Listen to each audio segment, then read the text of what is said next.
machine learning people. Yeah. Well, so what is auto tuning? So take a step back. Auto tuning is a feature in Mojo. It's not so very little of what we're doing is actually research. Like many of these ideas have existed in other systems and other places, and so what we're doing is we're pulling together good ideas, remixing them, and making them into hopefully a beautiful system, right? And so auto tuning, the observation is that turns out hardware systems algorithms are really complicated. Turns out maybe you don't actually want to know how the hardware works, right? A lot of people don't, right? And so there are lots of really smart hardware people. I know a lot of them where they know everything about, okay, the cache size is this and the number of registers is that. And if you use this length of vector, it's going to be super efficient because it maps directly onto what it can do. And like all this kind of stuff, or the GPU has SMs and it has a warp size of whatever, right? All the stuff that goes into these things, or the tile size of a TPU is 128, like these factoids, right?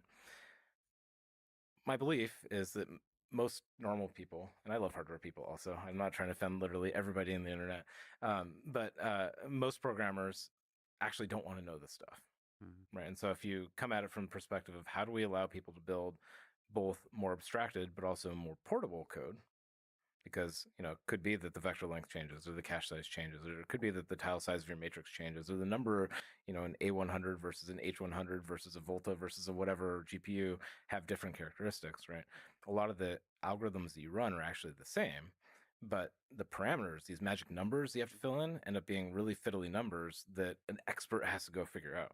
And so what auto tuning does is says, okay, well, guess what? There's a lot of compute out there, right? So instead of having humans go randomly try all the things or do a grid search or go search some complicated multidimensional space, how about we have computers do that, Mm-hmm. right? And so what auto tuning does is you can say, hey, here's my algorithm.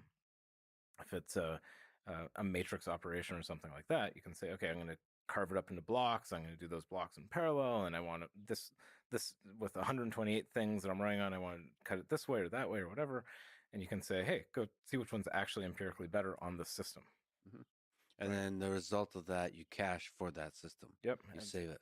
And so come back to twisting your compiler brain, right? So not only does the compiler have an interpreter that's used to do metaprogramming, that compiler, that interpreter, that metaprogramming now has to actually take your code and go run it on a target machine. Mhm.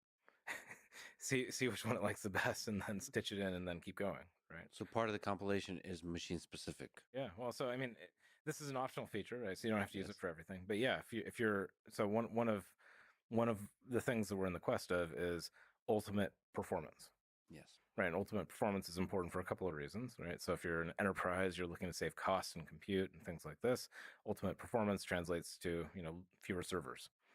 Like if you care about the environment, hey, better performance leads to more efficiency, Mhm. right? I mean, you could joke and say like, Python's bad for the environment, right? And so if you move to Mojo, it's like at least 10x better just out of the box and, Yeah. and keep going, right? Um, but performance is also interesting because it leads to better products. Yeah. And so in the space of machine learning, right, if you reduce the latency of a model so that it runs faster, so every time you query the server running the model, it takes less time, well, then the product team can go and make the model bigger. Mhm. Well, that's actually makes it so you have a better experience as a customer. And so a lot of people care about that. So for auto tuning for like tile size, you mentioned 128 for TPU. You would specify like a bunch of options to try, Yeah. just in the code, Yep. just simple statement, Yep. and then you can just set and forget and know depending wherever it compiles, it'll actually be the fastest for everyone. And yeah, exactly. And the beauty of this is that it helps you in a whole bunch of different ways, right? So if you're building, so often what will happen is that you've written a bunch of software yourself, right? You wake up one day, you say, I have an idea, I'm going to go code up some code. I get to work, I forget about it, I move on with life. I come back 6 months or a year or 2 years or 3 years later, you dust it off and you go use it again in a new environment. Mhm. And maybe your GPU is different. Maybe you're running on a server instead of a laptop, maybe whatever, right? Mhm. And so the problem now is you say, okay, well, I mean, again, not everybody cares about performance, but if you do, you say, okay, well, I want to take advantage of all these new features. I don't want to break the old thing though, right? And so the typical way of handling this kind of stuff before is, if you're talking about C++ templates or you're talking about C with macros, you end up with if defs, you get like all these weird things get layered in, make the code super complicated. And then how do you test it? Mhm. Right? It becomes this crazy complexity, multidimensional space that you have to worry about. And, that just doesn't scale very well. Actually, let me just jump around before I go to some specific features. Like the increase in performance here that we're Yeah. talking about can be just insane. You write that Moja can provide a 35,000x speed up over Python. How does it do that? Yeah. So it can even do more, but we'll get to that. Uh, so first of all, when we say that, we're talking about what's called C Python. It's the default Python that everybody uses. When you type Python 3, that's like Hmm. typically the one you use, right? C Python is an interpreter.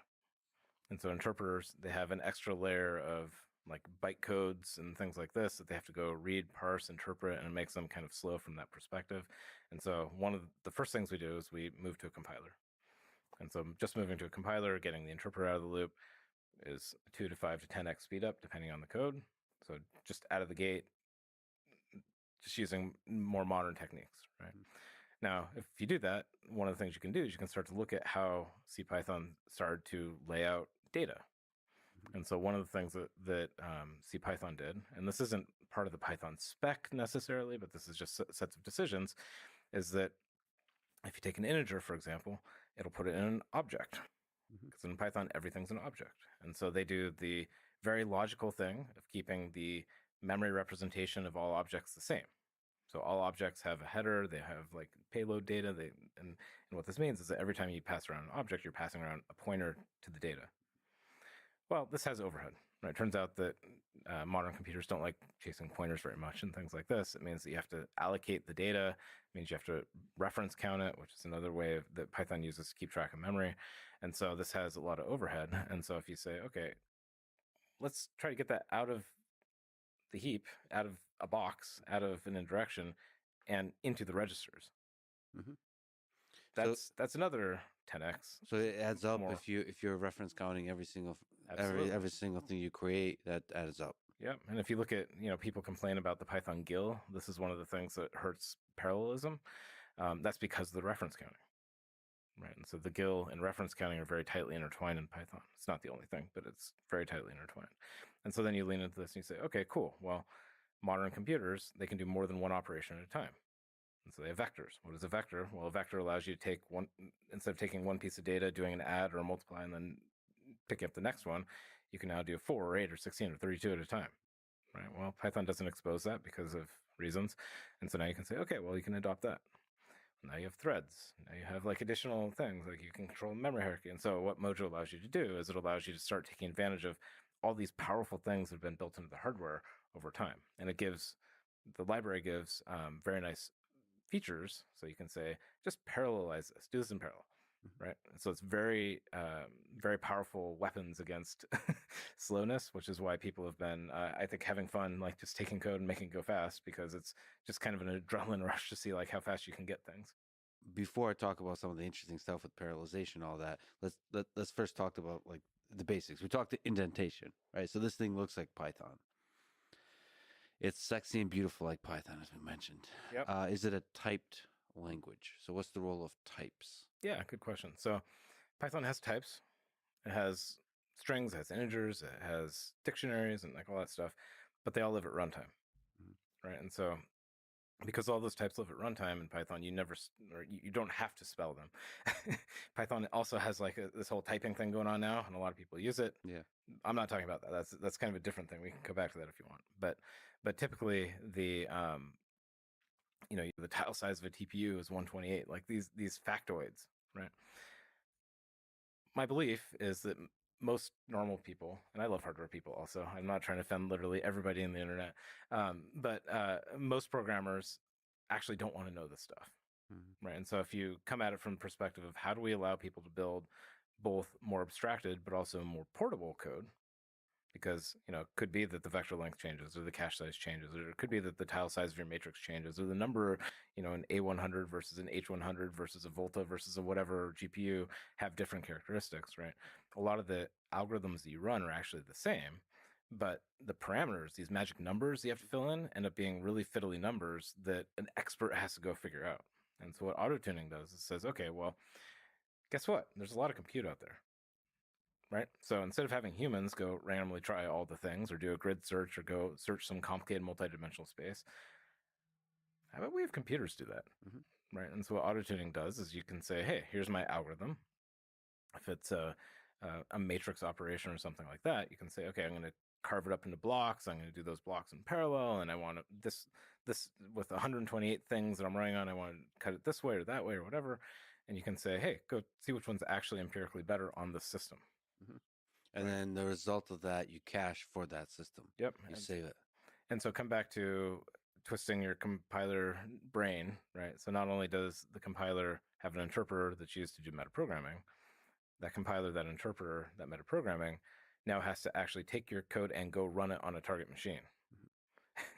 see which one it likes the best, and then stitch it in, and then keep going, right? So part of the compilation is machine specific. Yeah. Well, so I mean, this is an optional feature, right? So you don't have to use it for everything. But yeah, if you're so one of the things that we're in the quest of is ultimate performance. Yes. Right. And ultimate performance is important for a couple of reasons, right? So if you're an enterprise, you're looking to save costs and compute and things like this. Ultimate performance translates to, fewer servers. Like if you care about the environment, hey, better performance leads to more efficiency, right? I mean, you could joke and say like, Python's bad for the environment, right? And so if you move to Mojo, it's like at least 10x better just out of the box and keep going, right? But performance is also interesting because it leads to better products. Yeah. And so in the space of machine learning, right, if you reduce the latency of a model so that it runs faster, so every time you query the server running the model, it takes less time, well, then the product team can go and make the model bigger. Mm-hmm. Well, that actually makes it so you have a better experience as a customer. And so a lot of people care about that. So for auto-tuning, for like tile size, you mentioned 128 for TPUs, you would specify like a bunch of options to try. Yeah. Just in the code. Yep. Just simple statement. Yep. And then you can just set and forget and know, depending wherever it compiles, it'll actually be the fastest. And yeah, exactly. And the beauty of this is that it helps you in a whole bunch of different ways, right? So if you're building, so often what will happen is that, you've written a bunch of software yourself, right? You wake up one day, you say, I have an idea. I'm going to go code up some code. I get to work. I forget about it. I move on with life. I come back 6 months or a year or 2 years or 3 years later, you dust it off and you go use it again in a new environment. Mm-hmm. And maybe your GPU is different. Maybe you're running on a server instead of a laptop, maybe whatever, right? Mm-hmm. And so the problem now is you say, okay, well, I mean, again, not everybody cares about performance, but if you do, you say, okay, well, I want to take advantage of all these new features. I don't want to break the old thing though, right? And so the typical way of handling this kind of stuff before is, if you're talking about C++ templates or you're talking about C with macros, you end up with if-defs, you get like all these weird things get layered in, make the code super complicated, and then how do you test it? Mm-hmm. Right? It becomes this crazy complexity, multidimensional space that you have to worry about. And, that just doesn't scale very well. Actually, let me just jump around before I go to some specific features. Like the increase in performance here that we're talking about can be just insane.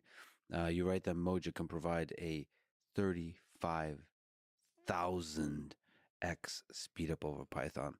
How does it do that? Yeah, so it can even do more, but we'll get to that. So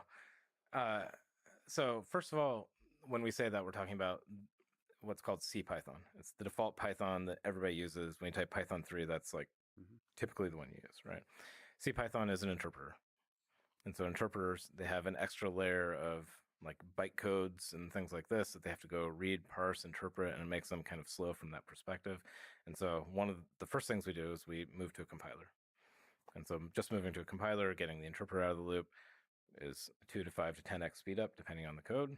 So just out of the gate, just using more modern techniques, right? Now, if you do that, one of the things you can do is you can start to look at how CPython started to lay out data. And so one of the things that CPython did, and this isn't part of the Python spec necessarily, but this is just sets of decisions, is that if you take an integer, for example, it'll put it in an object. Because in Python, everything's an object. And so they do the very logical thing of keeping the memory representation of all objects the same. So all objects have a header, they have like payload data, and what this means is that every time you pass around an object, you're passing around a pointer to the data. Well, this has overhead. Right? It turns out that modern computers don't like chasing pointers very much and things like this. It means that you have to allocate the data. It means you have to reference count it, which is another way that Python uses to keep track of memory. And so this has a lot of overhead. And so if you say, okay, let's try to get that out of the heap out of a box, out of an indirection, and into the registers. Mm-hmm. That's another 10x. So it adds up more. if you're reference counting every single thing you create, that adds up. Yep. And if you look at, people complain about the Python GIL, this is one of the things that hurts parallelism. That's because of the reference counting. Right. And so the GIL and reference counting are very tightly intertwined in Python. It's not the only thing, but it's very tightly intertwined. And so then you lean into this and you say, okay, cool. Well, modern computers, they can do more than one operation at a time.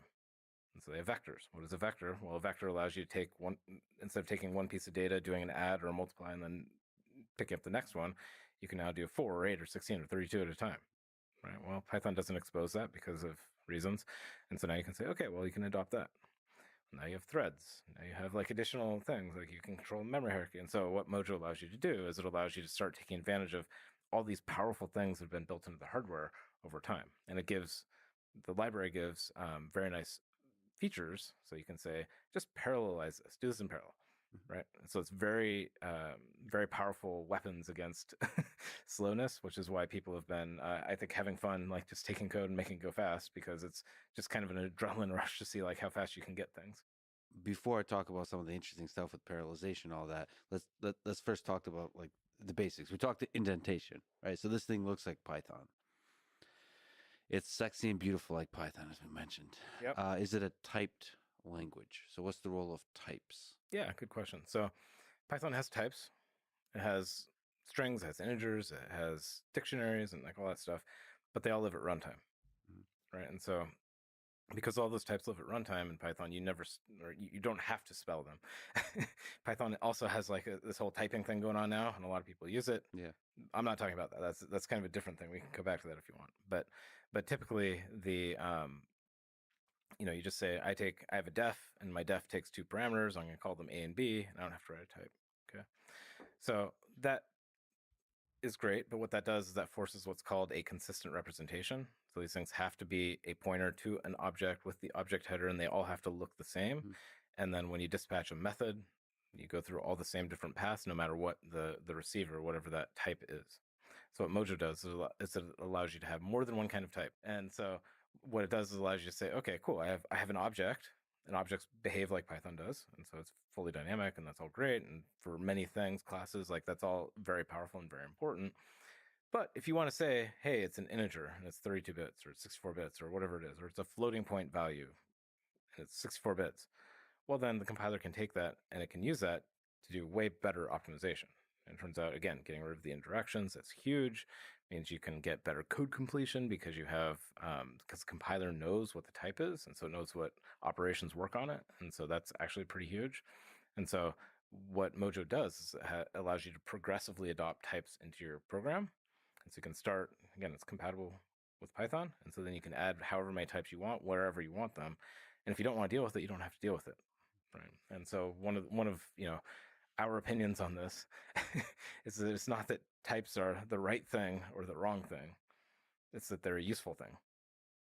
Well, so it's kind of optional. It's not strict typing. Like, you don't have to specify a type. Exactly. Okay, so it's starting from the thing that Python's kind of reaching towards right now with trying to inject types into it. With a very different approach, but yes. Yeah. What's the different approach? I'm actually one of the people that have not been using types very much in Python. So that's okay. Why did you sigh? It just, because I know the importance. It's like adults use strict typing. And so I refuse to grow up in that sense. It's a kind of rebellion. But I just know that it probably reduces the amount of errors, even just forget about performance improvements. It probably reduces errors when you do strict typing. Yeah, so I mean, I think it's interesting if you look at that, right? And the reason I'm giving you a hard time, man, is that there's this cultural norm, this pressure, this like there has to be a right way to do things. Like only grown-ups only do it one way, and if you don't do that, you should feel bad. Yes. Right? Like some people feel like Python's a guilty pleasure or something, and it's like when it gets serious, I need to go rewrite it. Right? Yeah, exactly. Well, I mean, cool. I understand history and I understand kind of where this comes from, but I don't think it has to be a guilty pleasure. Yeah. Right. And so if you look at that, you say, why do you have to rewrite it? Well, you have to rewrite it to deploy. Well, why do you want to deploy? Well, you care about performance, or you care about predictability, or you want, a tiny thing on the server that has no dependencies, or, you have objectives that you're trying to attain. So what if Python can achieve those objectives? So if you want types, well, maybe you want types because you want to make sure you're passing in the right thing. Sure, you can add a type. If you don't care, you're prototyping some stuff, you're hacking some things out, you're like pulling some random code off the internet, it should just work. Right? And you shouldn't be like pressured. You shouldn't feel bad about doing the right thing or the thing that feels good. Now, if you're in a team, right, you're working at some massive internet company and you have 400 million lines of Python code, well, they may have a house rule that you use types, Yeah. right? Because it makes it easier for different humans to talk to each other and understand what's going on and bugs at scale, right? And so there are lots of good reasons why you might want to use types, but that doesn't mean that everybody should use them all the time, right? So what Mojo does is it says, cool, well, allow people to use types, and if you use types, you get nice things out of it, right? You get better performance and things like this, right? But Mojo is a full compatible superset of Python. Right. And so that means it has to work without types.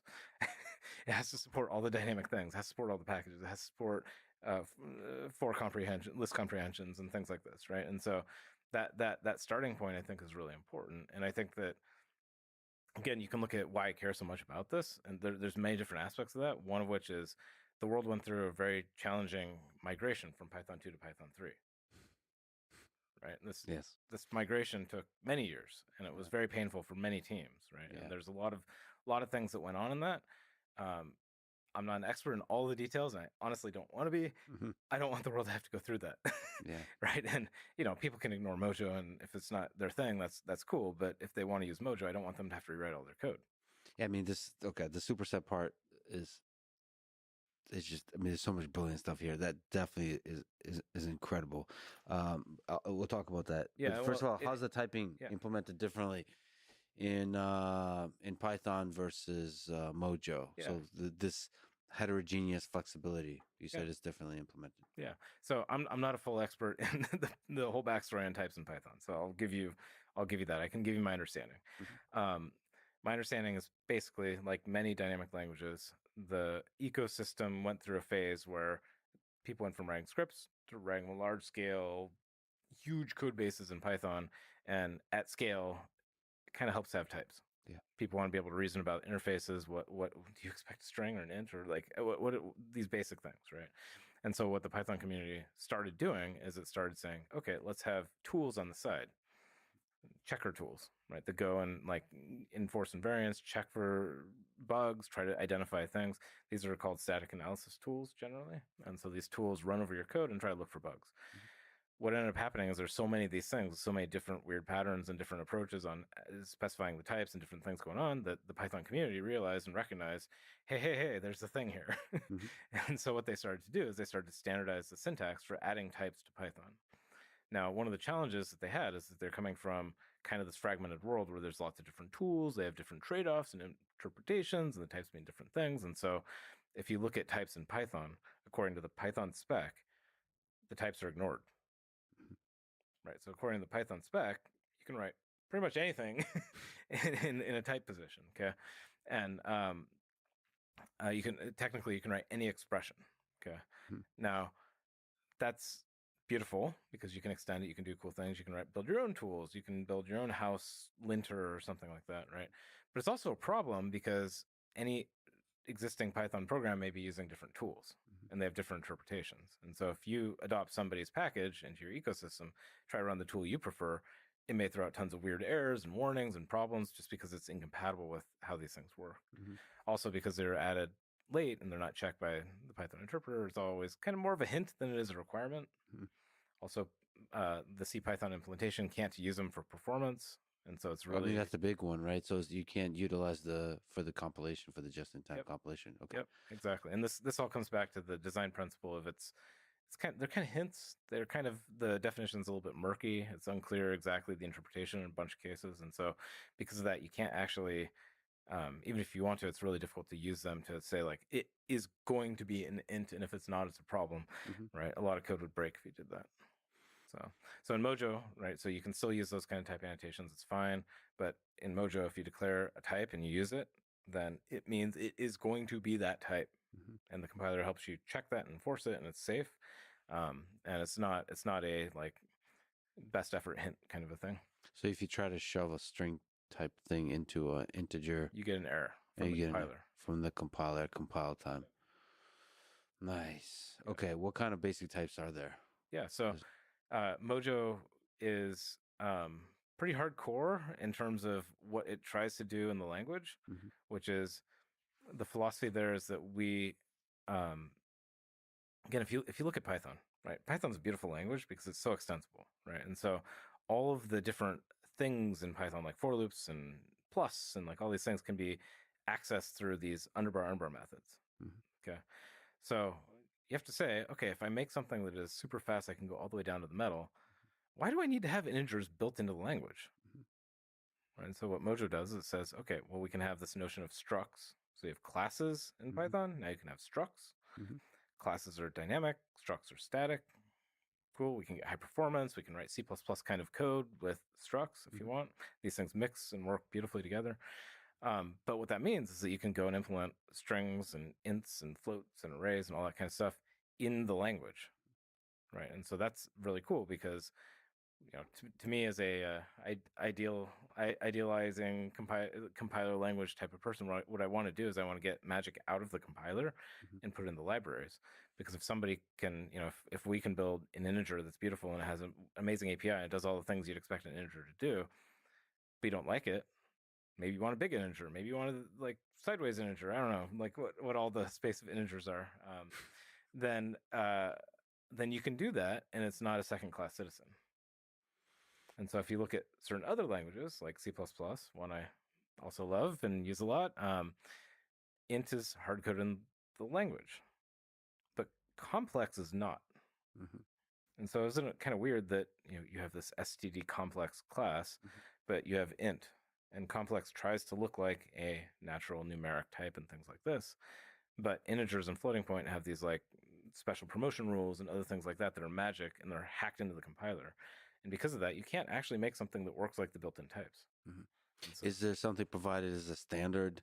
Because because it's AI first, numerical types are so important here. So is there something like a nice standard implementation of integer and float? Yeah, so we're still building all that stuff out. So we provide integers and floats and all that kind of stuff. We also provide like buffers and tensors and things like that you'd expect in an ML context.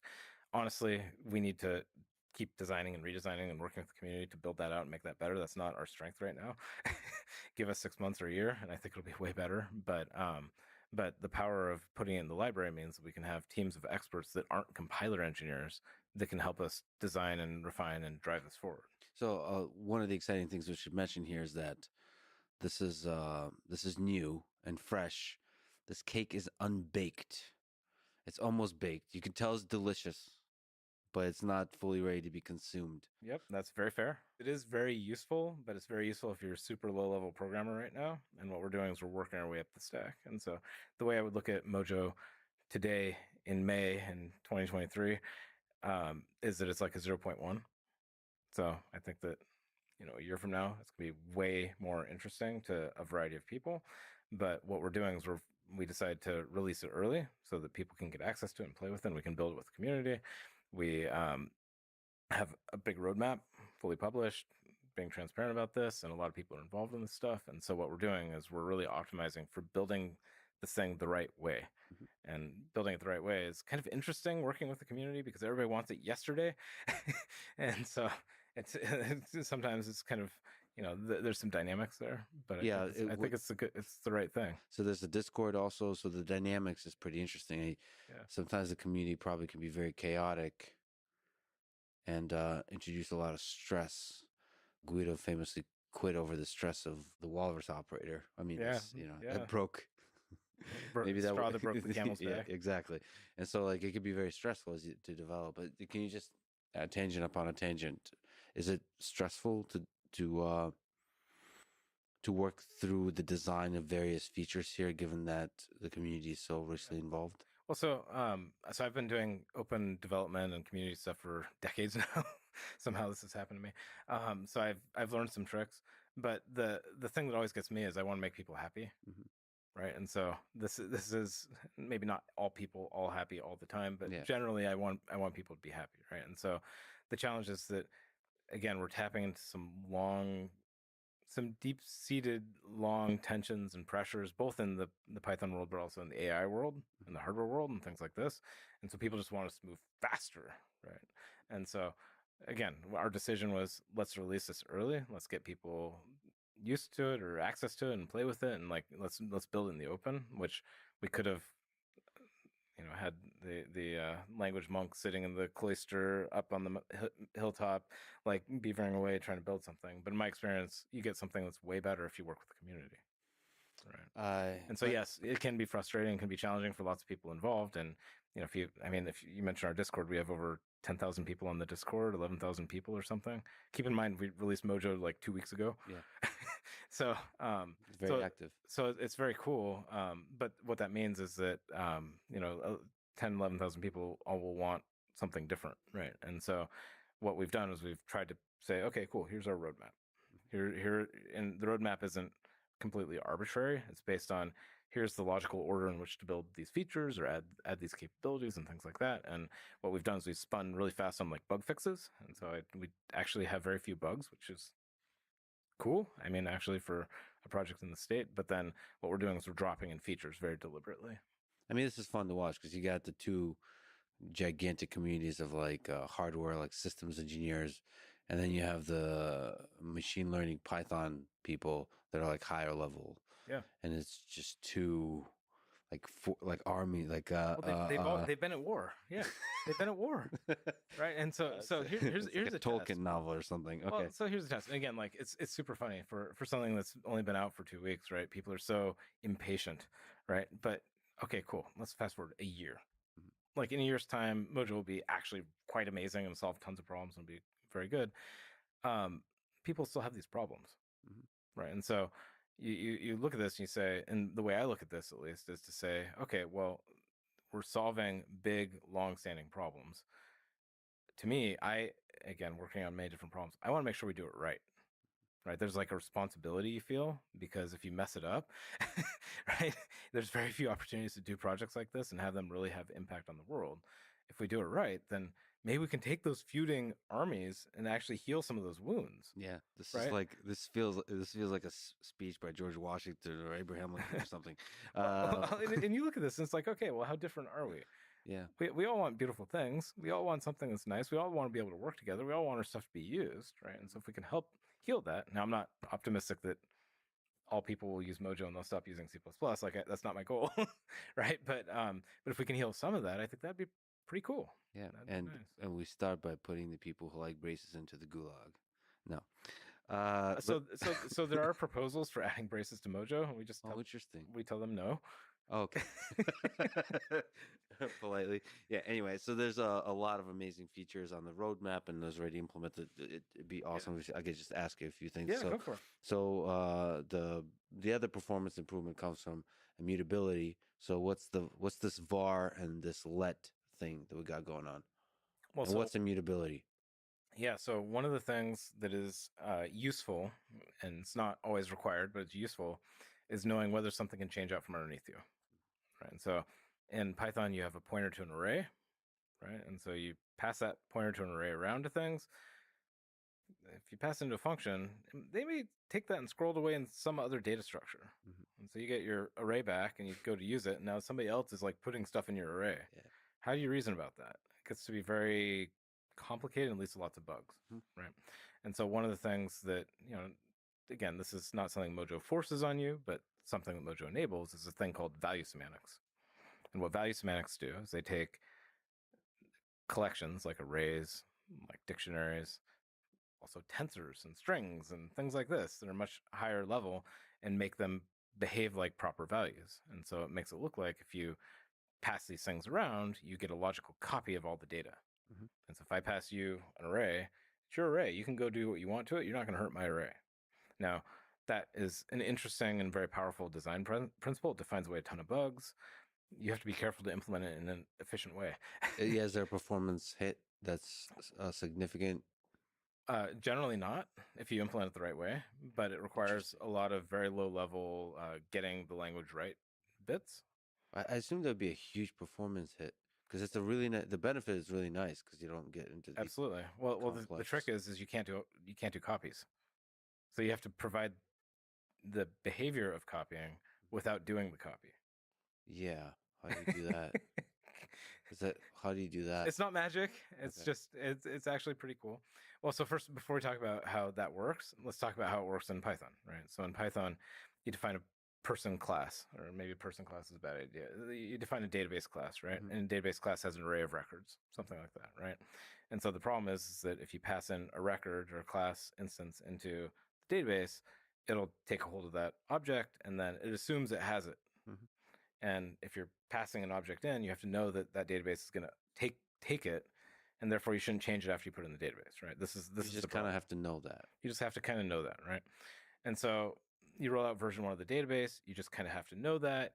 Of course, Lex uses his own database, right? Yeah. Right? Because you built it. You understand how this Yeah. works, right?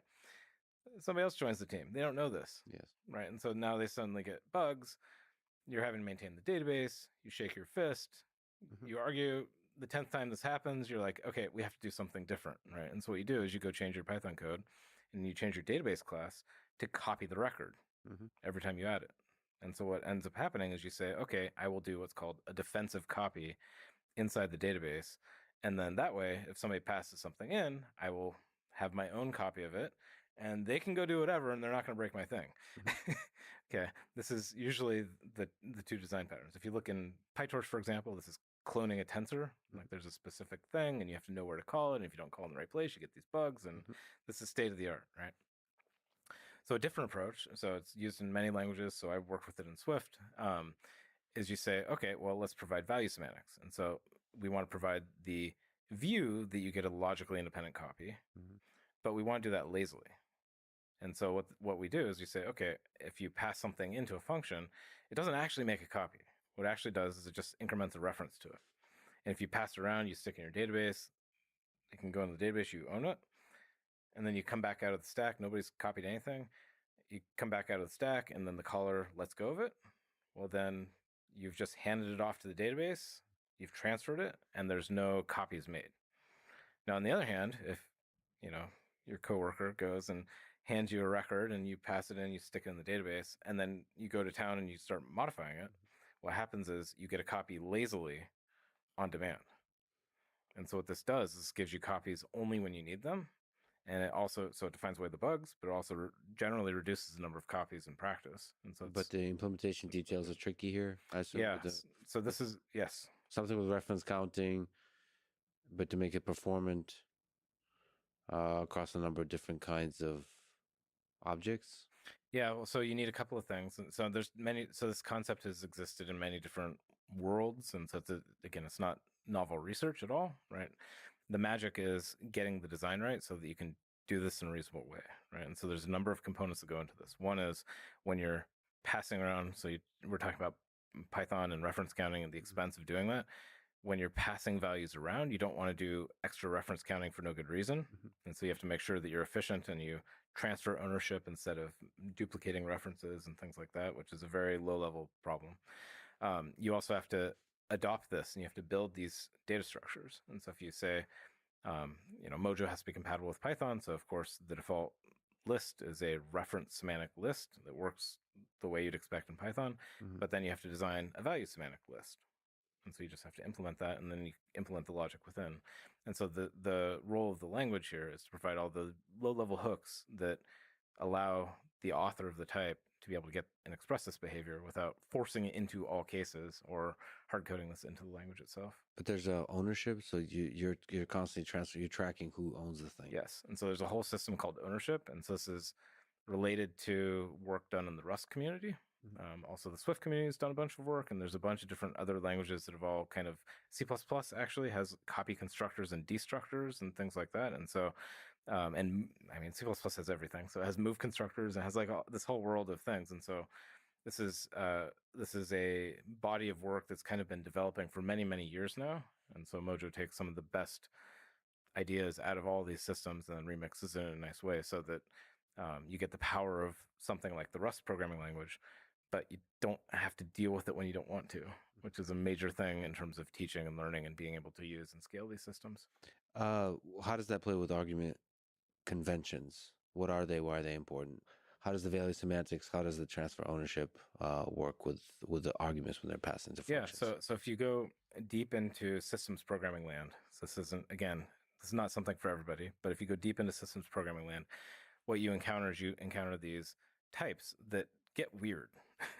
So if you're used to Python, you think about everything, I can just copy it around, I can go change it and mutate it and do these things, and it's all cool. If you get into systems programming land, you get into these things like I have an atomic number, or I have a mutex, or I have a uniquely owned database handle, things like this, right? So these types you can't necessarily copy. Sometimes you can't necessarily even move them to a different address. And so what Mojo allows you to do is it allows you to express, hey, I don't want to get a copy of this thing. I want to actually just get a reference to it. And by doing that, what you can say is you can say, okay, if I'm defining something weird, like a atomic number or something, it's like it has to be. So an atomic number is an area in memory that multiple threads can access at a time without without locks, right? And so like the definition of an atomic number is multiple different things have to be poking it. Therefore, they have to agree on where it is, right? And so you can't just like move it out from underneath one because it kind of breaks what it means. And so that's an example of a type that you can't copy, you can't move it. Like once you create it, it has to be where it was, right? Now, if you look at many other examples, like a database handle, right? So, okay, well, what happens? How do you copy a database handle? Do you copy the whole database? That's not something you necessarily want to do. There's a lot of types like that where you want to be able to say that they are uniquely owned. So there's always one of this thing, or if I create a thing, I don't copy it. And so what Mojo allows you to do is it allows you to say, hey, I want to pass around a reference to this thing without copying it. And so it has borrowed conventions. So you can say you can use it, but you don't get to change it. You can pass it by mutable reference. And so if you do that, then you get a reference to it, but you can change it. And so it manages all that kind of stuff. So it's just a really nice implementation of like C++ has, the different kinds of pointers. Yeah, it has pointers. Smart, different kinds of implementations of smart pointers that you can explicitly define. This allows you, but you're saying that's more like the weird case versus the common case. Well, it depends on where. I mean, I don't think I'm a normal person, so yes. I mean, I'm not one to call other people weird. Yeah. But if you talk to a typical Python programmer, you're typically not thinking about this, right? This is a lower level of abstraction. Now, if you talk to a C++ programmer, certainly if you talk to a Rust programmer, again, they're not weird, they're delightful. Like these are all good people, right? Those folks will think about all the time, right? And so I look at this as there's a spectrum between very deep, low-level systems. I'm going to go poke the bits and care about how they're laid out in memory, all the way up to application and scripting and other things like this. And so it's not that anybody's right or wrong. It's about how do we build one system that scales. By the way, the idea of an atomic number has been something that always brought me deep happiness, because the flip side of that, the idea that threads can just modify stuff asynchronously, just the whole idea of concurrent programming is a source of infinite stress for me. Well, so this is where you jump into again, you zoom out and get out of programming languages or compilers and you just look at what the industry has done. My mind is constantly blown by this, right? And you look at what, Moore's Law. Moore's Law is this idea that like computers for a long time, single thread performance just got faster and faster and faster and faster for free. But then physics and other things intervened and power consumption, like other things started to matter. And so what ended up happening is we went from single core computers to multi-core. Then we went to accelerators, right? And this trend towards specialization of hardware is only going to continue. And so for years, us programming language nerds and compiler people have been saying, okay, well, how do we tackle multi-core, right? For a while, it was like, multi-core is the future. We have to get on top of this thing. And then it was multi-core is the default. What are we doing with this thing? And then it's like, there's chips with hundreds of cores in them. what happened, right? Yeah. And so I'm super inspired by the fact that, in the face of this, those machine learning people invented this idea of a tensor, right? And what is a tensor? A tensor is an arithmetic and algebraic concept. It's like an abstraction around a gigantic parallelizable data set, right? And because of that, and because of things like TensorFlow and PyTorch, we're able to say, okay, we'll express the math of the system. Mhm. This enables you to do automatic differentiation. This enables you to do like all these cool things, and it's an abstract representation. Well, because you have that abstract representation, you can now map it onto these parallel machines without having to control. Okay, put that byte here, put that byte there, put that byte there, and this has enabled an explosion in terms of AI, compute, accelerators, like all the stuff. And so that's super, super exciting. What about the deployment, the execution across multiple machines? Yeah. So you write that the modular compute platform dynamically partitions models with billions of parameters and distributes their execution across multiple machines, enabling unparalleled efficiency. By the way, the use of unparalleled in that sentence, anyway, enabling unparalleled efficiency, scale, and reliability for the largest workloads. So, how do you do this abstraction of distributed deployment of large models? Yeah. So one of the really interesting tensions. So there's a whole bunch of stuff that goes into that. I'll pick a random walk through it. If you go back and replay the history of machine learning, right? I mean, the brief most recent history of machine learning, because this is, as you know, very deep. Yeah. I knew Lex when he had an AI podcast. Yes. Right. Yep. Yeah. So if you look at just TensorFlow and PyTorch, which is pretty recent history in the big picture, right? But TensorFlow is all about graphs. PyTorch, I think, pretty unarguably ended up winning. And why did it win? Mostly because of usability. Mhm. Right. And the usability of PyTorch is, I think, huge. And I think, again, that's a huge testament to the power of taking abstract, theoretical, technical concepts and bringing it to the masses. Right. Now, the challenge with what the TensorFlow versus the PyTorch design points was that TensorFlow is kind of difficult to use for researchers, but it was actually pretty good for deployment. PyTorch is really good for researchers. It kind of is not super great for deployment, right? And so I think that we as an industry have been struggling. And if you look at what deploying a machine learning model today means, is that you'll have researchers who are, I mean, wicked smart, of course, but they're wicked smart at model architecture and data and calculus and like they're wicked smart in various domains. They don't want to know anything about the hardware or deployment or C++ or things like this, right? And so what's happened is you get people who train the model, they throw it over the fence, and then you have people that try to deploy the model. Well, every time you have a team A does X, they throw it over the fence, and team Y does some team B does Y, like you have a problem because of course it never works the first time. And so you throw it over the fence, they figure out, okay, it's too slow, won't fit, doesn't use the right operator, the tool crashes, whatever the problem is, then they have to throw it back over the fence. And every time you throw a thing over a fence, it takes 3 weeks of project managers and meetings and things like this. And so what we've seen today is that getting models in production can take weeks or months. Like it's not atypical. Right? I talk to lots of people, and you talk about like VP of software at some internet company trying to deploy a model, and they're like, "Why do I need a team of 45 people? It's so easy to train a model. Why can't I deploy it?" Right? And if you dig into this, every layer is problematic. So if you look at the language piece, I mean, this is tip of the iceberg. It's a very exciting tip of the iceberg for folks, but you've got Python on one side and C++ on the other side. Python doesn't really deploy. I mean, it can theoretically, technically in some cases, but often a lot of production teams will want to get things out of Python because they get better performance and control and whatever else. So Mojo can help with that. If you look at serving, so you talk about gigantic models. Well, a gigantic model won't fit on one machine, right? And so now you have this model. It's written in Python. It has to be rewritten in C++. Now it also has to be carved up so that half of it runs on one machine, half of it runs on another machine, or maybe it runs on 10 machines. Well, so now suddenly the complexity is exploding, right? And the reason for this is that if you look into TensorFlow, PyTorch, these systems, they weren't really designed for this world, right? They were designed for, back in the day when we were starting and doing things where it was a different, much simpler world. Like you want to run ResNet 50 or some ancient model architecture like this. It was a completely different world than Train on one GPU. Exactly. Do inference on one AlexNet. GPU. Yeah, AlexNet, right? The major breakthrough.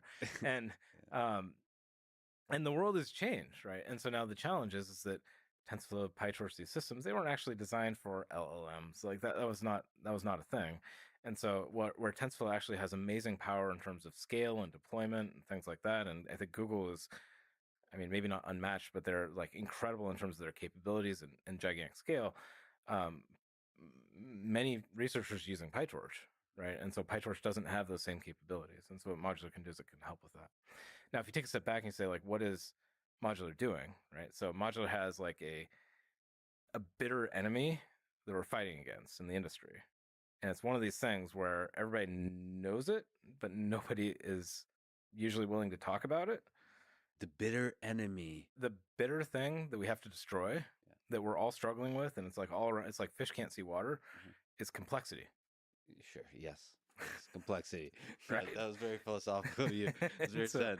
And so if you look at it, yes, it is on the hardware side. Yes. All these accelerators, all these software stacks that go with the accelerator, all these, like, there's massive complexity over there. You look at what's happening on the modeling side, massive amount of complexity. Like, things are changing all the time. People are inventing. Turns out the research is not done, right? And so people want to be able to move fast. Transformers are amazing, but there's a ton of diversity even within transformers. And what's the next transformer, right? And you look into serving, also huge amounts of complexity. It turns out that all the cloud providers, right, have all their very weird but very cool hardware for networking and all this kind of stuff. And it's all very complicated. People aren't using that. You look at classical serving, right? There's this whole world of people who know how to write high performance servers with zero copy networking and like all this fancy asynchronous IO and like all these fancy things in the serving community. Very little that has pervaded into the machine learning world. Right. And why is that? Well, it's because, again, these systems have been built up over many years. They haven't been rethought. There hasn't been a first principles approach to this. And so what Modular is doing is we're saying, okay, we've built many of these things. Like, so I've worked on TensorFlow and TPUs and things like that. Other folks on our team have worked on PyTorch Core. We've worked on Onyx Runtime. We've worked on many of these other systems. And so built systems like the Apple accelerators and all that kind of stuff. Like, our team is quite amazing. And so one of the things that roughly everybody at Modular is grumpy about is that when you're working on one of these projects, you have a first order goal. Get the hardware to work, get the system to enable one more model, get this product out the door, enable this specific workload, or make it solve this problem for this product team, right? And nobody's been given a chance to actually do that step back. And so we as an industry, we didn't take 2 steps forward. We took like 18 steps forward in terms of all this really cool technology across compilers and systems and runtimes and heterogeneous compute and like all this kind of stuff. And like all this technology has been, I wouldn't say beautifully designed, but it's been proven in different quadrants. Like, you look at Google with TPUs, massive, huge exaflops of compute strapped together into machines that researchers are programming in Python in a notebook. That's huge. That's amazing. That's incredible. Right? Yeah. It's incredible. And so you look at the technology that goes into that, and the algorithms are actually quite general. And so lots of other hardware out there and lots of other teams out there don't have the sophistication or maybe the years working on it or the budget or whatever that Google does, right? And so they should be getting access to the same algorithms, but they just don't have that, right? And so what Modular is doing is we're saying, cool, this is not research anymore. Like, we've built auto tuning in many systems. We've built programming languages, right? And so like have implemented C++, have implemented Swift, have implemented many of these things. And so, it's hard, but it's not research. And you look at accelerators. Well, we know there's a bunch of different weird kind of accelerators, but they actually cluster together, right? And you look at GPUs. Well, there's a couple of major vendors of GPUs, and they maybe don't always get along, but their architectures are very similar. You look at CPUs. CPUs are still super important for the deployment side of things. And you see new architectures coming out from all the cloud providers and things like this, and they're all super important to the world, right? But they don't have the 30 years of development that the entrenched people do, right? And so what Modular can do is we're saying, okay, all this complexity, like it's not bad complexity, it's actually innovation, right? And so it's innovation that's happening, and it's for good reasons, but I have sympathy for the poor software people, right? I mean, again, I'm generally a software person too. I love hardware, but software people want to build applications and products and solutions that scale over many years. They don't want to build a solution for one generation of hardware with one vendor's tools, right? And because of this, they need something that scales with them. They need something that works on cloud and mobile, right? Because their product manager said, "Hey, I want it to have lower latency and it's better for personalization," or whatever they decide, right? Products evolve, and so the challenge with the machine learning technology and the infrastructure that we have today in the industry is that it's all these point solutions. And because there are all these point solutions, it means that as your product evolves, you have to like switch to different technology stacks or switch to a different vendor. And what that does is that slows down progress. So basically, a lot of the things we've developed in those little silos for machine learning tasks, you want to make that the first class citizen of a general purpose programming language that can then be compiled across all these kinds of hardware. Well, so it's not really about a programming language. I mean, the programming language is a component of the mission, right? And the mission is our not literal, but our joking mission is to save the world from terrible AI software. Excellent. I love it. So, if you look at this mission, you need a syntax. So yes, you need a programming language, right? And like we wouldn't have to build the programming language if one existed, right? So if Python was already good enough, then cool, we would have just used it, right? We're not just doing very large scale, expensive engineering projects for the sake of it. Like it's to solve a problem, right? It's also about accelerators. It's also about exotic numerics and bfloat 16 and matrix multiplications and convolutions and like this kind of stuff. Within the stack, there are things like kernel fusion. It's a esoteric but really important thing that leads to much better performance and much more general research hackability together. Right. And that's enabled by the ASICs. That's enabled by certain hardware. So it's like, where's the dance between? I mean, there's several questions here. Like, how do you add a piece of hardware to this stack? Yeah. If you piece of, like, if I have this genius invention of a specialized accelerator, how do I add that to the modular framework? And also, how does modular as a standard start to define the kind of hardware that should be developed? Yeah. So let me take a step back and talk about status quo. Okay. Yes. And so if you go back to TensorFlow 1, PyTorch 1, this kind of time frame, and these have all evolved and gotten way more complicated. So let's go back to the glorious simple days, right? These things basically were CPUs and CUDA. And so what you do is you say, go do a dense layer, and a dense layer has a matrix multiplication in it, right? And so when you say that, you say, go do this big operation, a matrix multiplication, and if it's on a GPU, kick off a CUDA kernel. If it's on a CPU, go do like an Intel algorithm or something like that with the Intel MKL, okay? Now, that's really cool if you're either NVIDIA or Intel, right? But then more hardware comes in, right? And on one axis, you have more hardware coming in. On the other hand, you have an explosion of innovation in AI. And so what happened with both TensorFlow and PyTorch is that the explosion of innovation in AI has led to, it's not just about matrix multiplication and convolution. These things have now like 2,000 different operators. And on the other hand, you have, I don't know how many pieces of hardware there are out there. It's a lot. Okay. It's not even hundreds. It's probably thousands. Okay. And across all of Edge and across like all the different things that are used at scale.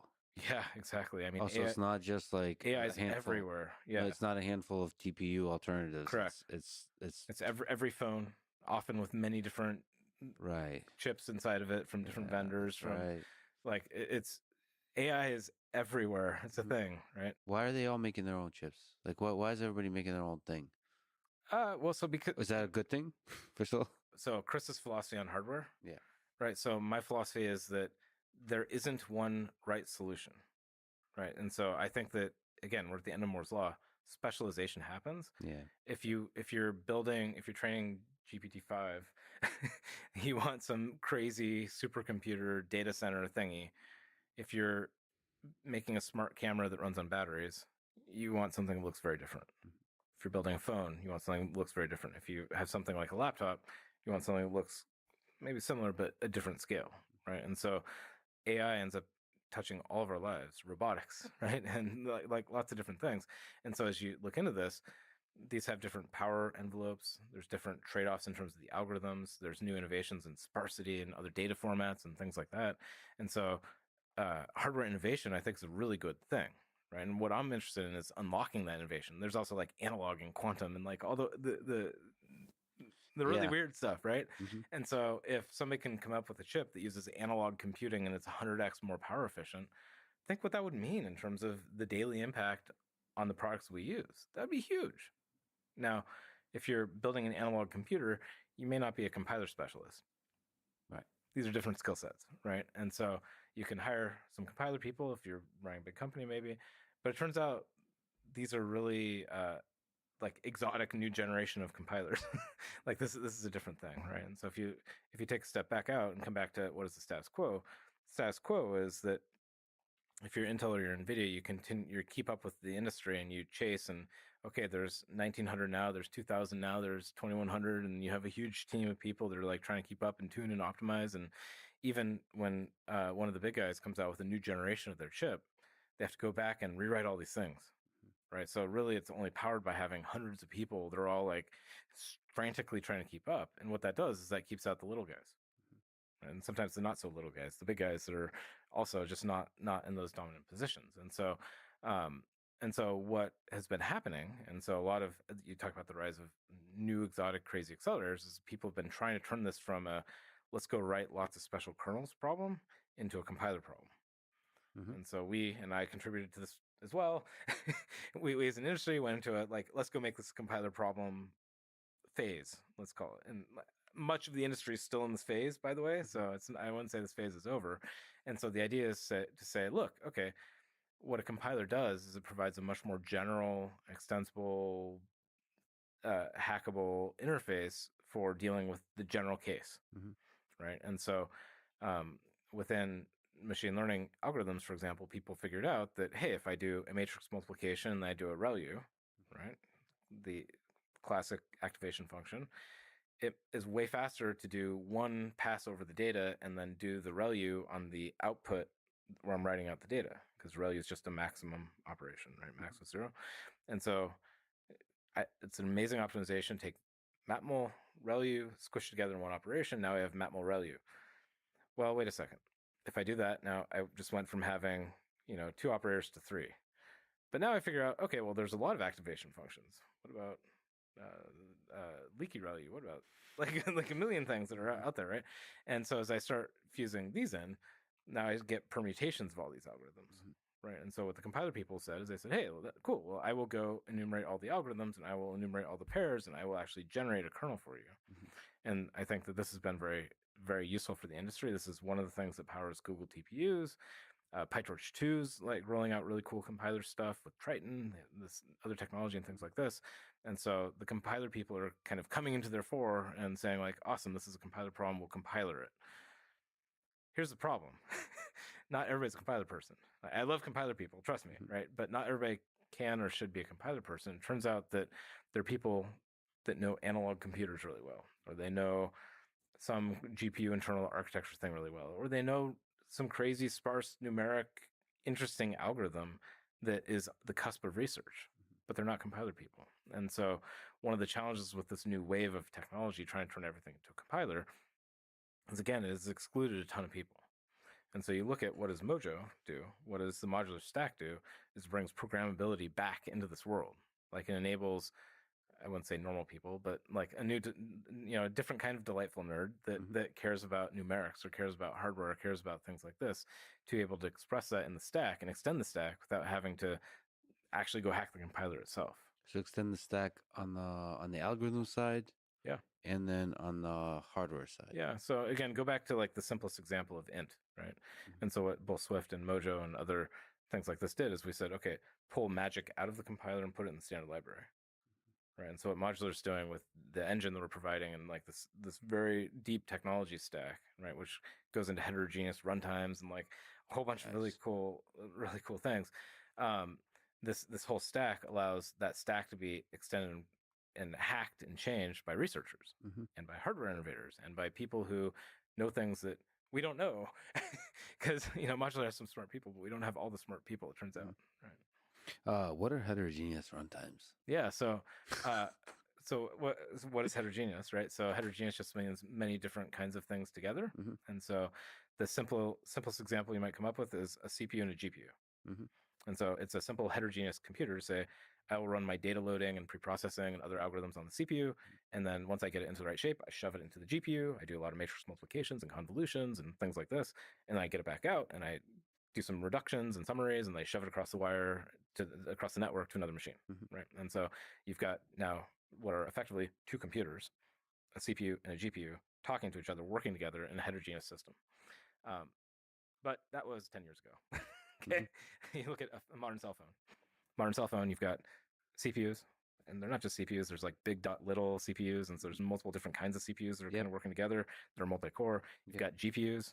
You've got neural network accelerators. You've got dedicated hardware blocks for media, so for video decode and JPEG decode and things like this. And so you've got this massively complicated system. And this isn't just cell phones. Every laptop these days is doing the same thing. And all of these blocks can run at the same time and need to be choreographed, right? And so again, one of the cool things about machine learning is it's moving things to like data flow graphs and higher level of abstractions and tensors and these things that it doesn't specify here's how to do the algorithm. It gives the system a lot more flexibility in terms of how to translate or map it or compile it onto the system that you have. And so what you need, at the bottomest part of the layer there is a way for all these devices to talk to each other. And so this is one thing that I'm very passionate about. I'm a nerd, but all these machines and all these systems are effectively parallel computers running at the same time, sending messages to each other. And so they're all fully asynchronous. Well, this is actually a small version of the same problem you have in a data center, right? In a data center, you now have multiple different machines, sometimes very specialized, sometimes with GPUs or TPUs in one node, and sometimes with disks in another node. And so you get a much larger scale heterogeneous computer. And so what ends up happening is you have this like multi-layer abstraction of hierarchical parallelism, hierarchical asynchronous communication, and making that, again, my enemy is complexity. By getting that away from being different specialized systems at every different part of the stack and having more consistency and uniformity, I think we can help lift the world and make it much simpler and actually get used. But how do you leverage like the strengths of the different specialized systems? So looking inside the smartphone, right? Like there's what, like, I don't know, 5-6 computers essentially inside the smartphone. How do you, without trying to minimize the explicit, making it explicit which computer is supposed to be used for which operation? Yeah, so there's a pretty well-known algorithm, and what you're doing is you're looking at two factors. You're looking at the factor of sending data from one thing to another, right? Because it takes time to get it from that side of the chip to that side of the chip and things like this. And then you're looking at what is the time it takes to do an operation on a particular block. So take CPUs. CPUs are fully general. They can do anything, right? But then you have a neural net accelerator that's really good at matrix multiplications. Okay.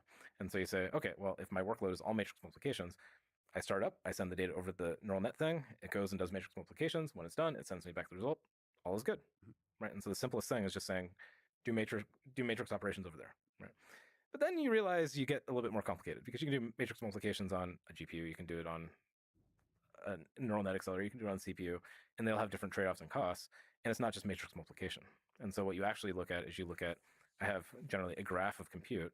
I want to do a partitioning. I want to look at the communication, the bisection bandwidth, and like the overhead and the sending of all these different things, and build a model for this, and then decide, okay, it's an optimization problem of where do I want to place this compute. So it's the old school theoretical computer science problem of scheduling. And then how does, presumably it's possible to somehow magically include autotune into this? Absolutely. So, I mean, in my opinion, this is an opinion. This is not everybody would agree with this, but in my opinion, the world benefits from simple and predictable systems at the bottom that you can control. But then once you have a predictable execution layer, you can build lots of different policies on top of it, right? And so one policy can be that the human programmer says, do that here, do that here, do that here, do that here, and like fully manually controls everything, and the system should just do it, right? Then you quickly get in the mode of like, I don't want to have to tell it to do it. Yeah. And so the next logical step that people typically take is they write some terrible heuristic. Oh, if it's a matrix multiplication, do it over there. Or if it's floating point, do it on the GPU. If it's integer, do it on the CPU. Like something like that, right? And then you then get into this mode of like people care more and more and more, and you say, okay, well, let's actually like make the heuristic better. Let's get into auto-tuning. Let's actually do a search of the space to decide, well, what is actually better, right? Well, then you get into this problem where you realize this is not a small space. This is a many-dimensional, hyperdimensional space that you cannot exhaustively search. So do you know of any algorithms that are good at searching very complicated spaces for... Don't tell me you're going to turn this into a machine learning problem. So then you turn into a machine learning problem, and then you have a space of genetic algorithms and reinforcement learning, and like all these. But can you include that into the stack, into the modular stack? Yeah. And where does it sit? Where does it live? Is it a separate thing, or is it part of the compilation? So you start from simple and predictable models, And so you can and the system should just do it, right? But then you quickly get in the mode of like, I don't want to have to tell it to do it. Yeah. And so the next logical step that people typically take is they write some terrible heuristic. Mhm. Oh, if it's a matrix multiplication, do it over there. Or if it's floating point, do it on the GPU. If it's integer, do it on the CPU. Like something like that, right? And then you then get into this mode of like people care more and more and more, and you say, okay, well, let's actually like make the heuristic better. Let's get into auto tuning. Let's actually do a search of the space to decide, well, what is actually better, right? Well, then you get into this problem where you realize this is not a small space. This is a many-dimensional, hyperdimensional space that you cannot exhaustively search. So, do you know of any algorithms that are good at searching very complicated spaces for? Don't tell me you're Optimal going to points? turn this into a machine learning problem. So then you turn into a machine learning problem, and then you have a space of genetic algorithms and reinforcement learning, and like all these But cool can tricks. you include that into the stack, into the modular stack? Yeah. And Where does it sit? Where does it live? Is it a separate thing or is it part of the compilation? so you start from simple and predictable models, and so you can have full control, and you can have coarse grain knobs that like nudge the system, so you don't have to do this.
Point, do it on the GPU. If it's integer, do it on the CPU. Like something like that, right? And then you then get into this mode of like people care more and more and more, and you say, okay, well, let's actually like make the heuristic better. Let's get into auto tuning. Let's actually do a search of the space to decide, well, what is actually better, right? Well, then you get into this problem where you realize this is not a small space. This is a many-dimensional, hyperdimensional space that you cannot exhaustively search. So, do you know of any algorithms that are good at searching very complicated spaces for?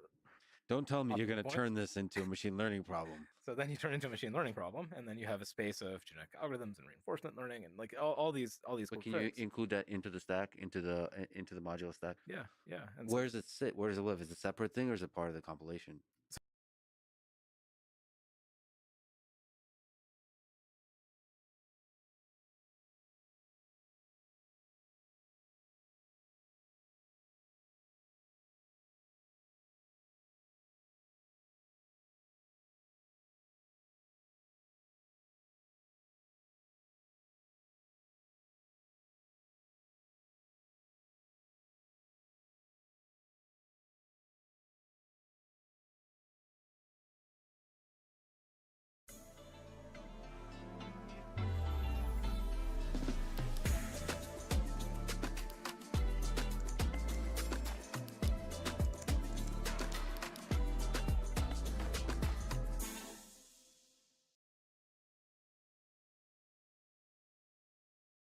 on one axis you have more hardware coming in. On the other hand, you have any fully manually controls every mode. It's a floating point, do it on the GPU if it's integer. This mode of like people care more and more and more, and you say, okay, well, let's actually like make the heuristic better. Let's get into auto tuning. Let's actually do a search of the space to decide, well, what is actually better, right? Well, then you get into this problem where you realize this is not a small space. This is a many-dimensional, hyperdimensional space that you cannot exhaustively search. So, do you know of any algorithms that are good at searching very complicated spaces for? Don't tell me you're Optimal going to points? turn this into a machine learning problem. So then you turn into a machine learning problem, and then you have a space of genetic algorithms and reinforcement learning, and like all these cool But can tricks. you include that into the stack, into the modular stack? Yeah, yeah. And Where does it sit? Where does it live? Is it a separate thing or is it part of the compilation? so you start from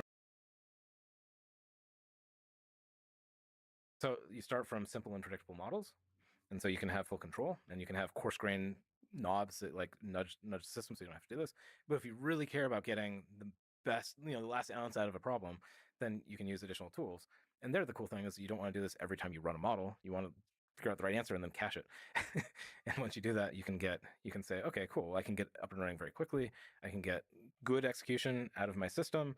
I can decide if something's important, and if it's important, I can go throw a bunch of machines at it and do a big expensive search over the space using whatever technique I feel like it's really up to the problem. And then when I get the right answer, cool, I can just start using it. Right? And so you can get out of this this trade-off between, okay, am I going to like spend forever doing a thing, or do I get up and running quickly, and is the quality result? Like these are actually not in contention with each other if the system's designed to scale. You started and did a little bit of a whirlwind overview of how you get the 35,000x speed up or more over Python. Jeremy Howard did a really great presentation about sort of the basic, like looking at the code. Here's how you get the speed up. Like you said, that's something we could probably developers can do for their own code to see how you can get these gigantic speed ups. But can you maybe speak to the machine learning task in general? How do you make some of this code fast? Some specifics, like what would you say is the main bottleneck for machine learning tasks? So are we talking about matmul, matrix multiplication? How do you make that fast? So, I mean, if you just look at the Python problem, right, you can say, how do I make Python faster? And there's been a lot of people that have been working on the, okay, how do I make Python 2x faster, 10x faster, or something like that, right? And there have been a ton of projects in that vein, right? Mojo started from the, what can the hardware do? Like, what is the limit of physics? Yeah. What is the speed of light? What is like, how fast can this thing go? And then how do I express that? Yeah. Right. And so it wasn't anchored relatively on make Python a little bit faster. It's saying, cool, I know what the hardware can do. Let's unlock that. Right now, you just say how gutsy that is to be in the meeting, and as opposed to trying to see how do we get the improvement, it's like, what can the physics do? I mean, maybe I'm a special kind of nerd, but you look at that. What is the limit of physics? How fast can these things go? Right. When you start looking at that, typically it ends up being a memory problem. Mm-hmm. Right. And so today, particularly with these specialized accelerators, the problem is that you can do a lot of math within them, but you get bottleneck sending data back and forth to memory, whether it be local memory or distant memory or disk or whatever it is. And that bottleneck, particularly as the training sizes get large, as you start doing tons of inferences all over the place, like that becomes a huge bottleneck for people, right? So again, what happened is we went through a phase of many years where people took the special case and hand tuned it and tweaked it and tricked it out, and they knew exactly how the hardware worked, and they knew the model, and they made it fast. Didn't generalize. And so you can make, ResNet 50 or AlexNet or something, Inception V1. Like you can do that, right? Because the models are small, they fit in your head, right? But as the models get bigger, more complicated, as the machines get more complicated, it stops working, right? And so this is where things like kernel fusion come in. So what is kernel fusion? This is this idea of saying, let's avoid going to memory, and let's do that by building a new hybrid kernel, a numerical algorithm that actually keeps things in the accelerator instead of having to write all the way out to memory. Right. What's happened with these accelerators now is you get multiple levels of memory. Like in a GPU, for example, you'll have global memory and local memory and like all these things. If you zoom way into how hardware works, the register file is actually memory. So the registers are like an L0 cache. And so a lot of taking advantage of the hardware ends up being fully utilizing the full power in all of its capability. And this has a number of problems, right? One of which is, again, the complexity disaster, right? There's too much hardware. Even if you just say, let's look at the chips from one line of vendor like Apple or Intel or whatever it is, each version of the chip comes out with new features, and they change things so that it takes more time or less time to do different things. And you can't rewrite all the software whenever a new chip comes out, right? And so this is where you need a much more scalable approach. And this is what Mojo and what the modular stack provides, is it provides this infrastructure and the system for factoring all this complexity and then allowing people to express algorithms. You talk about auto-tuning, for example, express algorithms in a more portable way so that when a new chip comes out, you don't have to rewrite it all. So to me, like, I kind of joke, like, what is a compiler? Well, there's many ways to explain that. You convert thing A into thing B, and you convert source code to machine code. Like, you can talk about many things that compilers do. But to me, it's about a bag of tricks. It's about a system and a framework that you can hang complexity. It's a system that can then generalize, and it can work on problems that are bigger than fit in one human's head, right? And so what that means, what a good stack and what the modular stack provides, is the ability to walk up to it with a new problem, and it'll generally work quite well. And that's something that a lot of machine learning infrastructure and tools and technologies don't have. Typical state of the art today is you walk up, particularly if you're deploying, if you walk up with a new model, you try to push it through the converter, and the converter crashes. That's crazy. The state of ML tooling today is not anything that a C programmer would ever accept, right? And it's always been this kind of flaky set of tooling that's never been integrated well, and it's been never worked together, and because it's not designed together. It's built by different teams. It's built by different hardware vendors. It's built by different systems. It's built by different internet companies that are trying to solve their problems, right? And so that means that we get this fragmented, terrible mess of complexity. So, I mean, the specifics of, Jeremy showed this. Yeah. There's the vectorize function, which I guess is built into Mojo. Vectorize, as he showed, is built into the library. Into the library. It's in the library. Yeah. Vectorize, parallelize, which vectorize is more low level, parallelize is higher level. There's the tiling thing, which is how he demonstrated the auto tune, I think. So think about this in like levels, hierarchical levels of abstraction, right? And so at the very, if you zoom all the way into a compute problem, you have one floating point number, right? And so then you say, okay, I can do things one at a time in an interpreter. It's pretty slow, right? So I can get to doing one at a time in a compiler, like in C. Then I can get to doing 4 or 8 or 16 at a time with vectors. That's called vectorization. Then you can say, hey, I have a whole bunch of different, what a multi-core computer is it's basically a bunch of computers, right? So they're all independent computers that can talk to each other, and they share memory. And so now what parallelize does, it says, okay, run multiple instances of this on different computers. And now they can all work together on a problem, right? And so what you're doing is you're saying, keep going out to the next level out. And as you do that, how do I take advantage of this? So tiling is a memory optimization, right? It says, okay, let's make sure that we're keeping the data close to the compute part of the problem instead of sending it all back and forth through memory every time I load a block. And the size of the block size is all. That's how you get to the auto tune to make sure it's optimized. Yeah. Well, so all of the details matter so much to get good performance. This is another funny thing about machine learning and high performance computing that is very different than C compilers we all grew up with, where if you get a new version of GCC or a new version of Clang or something like that, maybe something will go 1% faster, right? And so compiler engineers will work really, really, really hard to get 0.5% out of your C code, something like that. But when you're talking about an accelerator or an AI application, or you're talking about these kinds of algorithms, these are things people used to write in Fortran, for example, right? If you get it wrong, it's not 5% or 1%. It could be 2x or 10x, right? If you think about it, you really want to make use of the full memory you have, the cache, for example. But if you use too much space, it doesn't fit in the cache. Now you're going to be thrashing all the way back out to main memory. And these can be 2x, 10x major performance differences. And so this is where getting these magic numbers and these things right is really actually quite important. So you mentioned that Mojo is a superset of Python. Can you run Python code as if it's Mojo code? Yes. Yes. So this has two sides of it. So Mojo's not done yet. So I'll give you a disclaimer. Mojo's not done yet. But already we see people that take small pieces of Python code, move it over, they don't change it, and you can get 12x speedups. Mm-hmm. Like somebody was just tweeting about that yesterday, which is pretty cool, right? And again, interpreters, compilers, right? And so without changing any code, also this is not JIT compiling or doing anything fancy. This is just basic stuff. Move it straight over. Now, Mojo will continue to grow out, and as it grows out, it will have more and more and more features, and our North Star is to be a full superset of Python, and so you can bring over basically arbitrary Python code and have it just work. And it may not always be 12x faster, but it should be at least as fast and way faster in many cases is the goal, right? Now, it'll take time to do that, and Python is a complicated language. There's not just the obvious things, but there's also non-obvious things that are complicated, like we have to be able to talk to CPython packages that talk to the C API, and there's a bunch of pieces to this. So you have to, just to make explicit the obvious, that may not be so obvious until you think about it. So, to run Python code, that means you have to run all the Python packages and libraries. Yeah. So that means what? What's the relationship between Mojo and CPython, the interpreter that's presumably would be tasked with getting those packages to work? Yep. So in the fullness of time, Mojo will solve for all the problems, and you'll be able to move Python packages over and run them in Mojo. Without the CPython. Without CPython. Someday. Yeah. Right. So not today, but someday. Cool. And that'll be a beautiful day because then you'll get a whole bunch of advantages and you'll get massive speedups and things like this. But you can do that one at a time, right? You can move packages one at a time. Exactly. But we're not willing to wait for that. Mm-hmm. Python is too important. The ecosystem is too broad. We want to both be able to build Mojo out.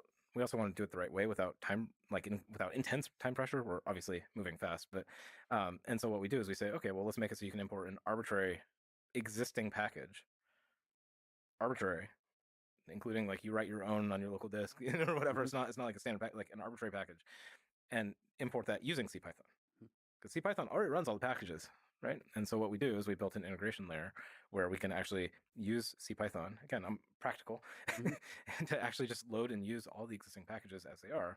The downside of that is you don't get the benefits of Mojo for those packages, right? And so they'll run as fast as they do in the traditional CPython way. But what that does is that gives you an incremental migration path. And so if you say, hey, cool, well, here's the Python ecosystem is vast. I want all of it to just work. But there's certain things that are really important. And so if I'm doing weather forecasting or something, well, I want to be able to load all the data. I want to be able to work with it. And then I have my own crazy algorithm inside of it. Well, normally I'd write that in C++. If I can write in Mojo and have one system that scales, well, that's way easier to work with. Is it hard to do that, to have that layer that's running CPython? Because is there some communication back and forth? Yes, it's complicated.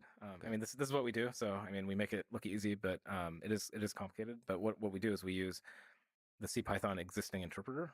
So it's running its own bytecodes, and that's how it provides full compatibility. And then it gives us CPython objects, and we use those objects as is. And so that way we're fully compatible with all the CPython objects and all the it's not just the Python part, it's also the C packages, the C libraries underneath them, because they're often hybrid. And so we can fully run and we're fully compatible with all that.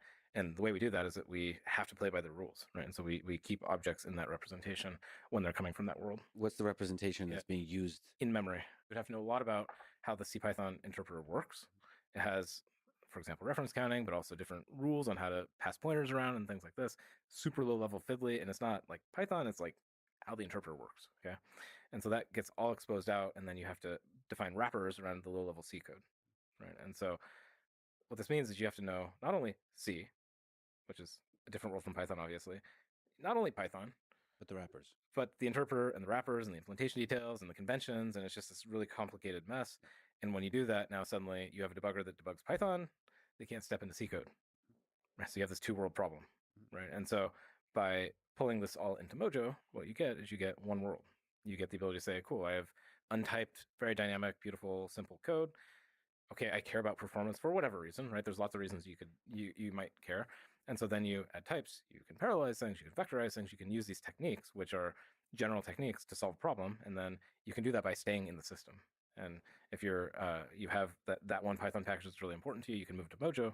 You get massive performance benefits on that, and other advantages. If you like static types, it's nice if they're enforced. Some people like that, right? Rather than being hints. So there's other advantages too. And then you can do that incrementally as you go. So one different perspective on this would be why Mojo instead of making CPython faster or redesigning CPython? Yeah. Well, I mean, you could argue Mojo is redesigning CPython, but why not make CPython faster and better and other things like that? There's lots of people working on it.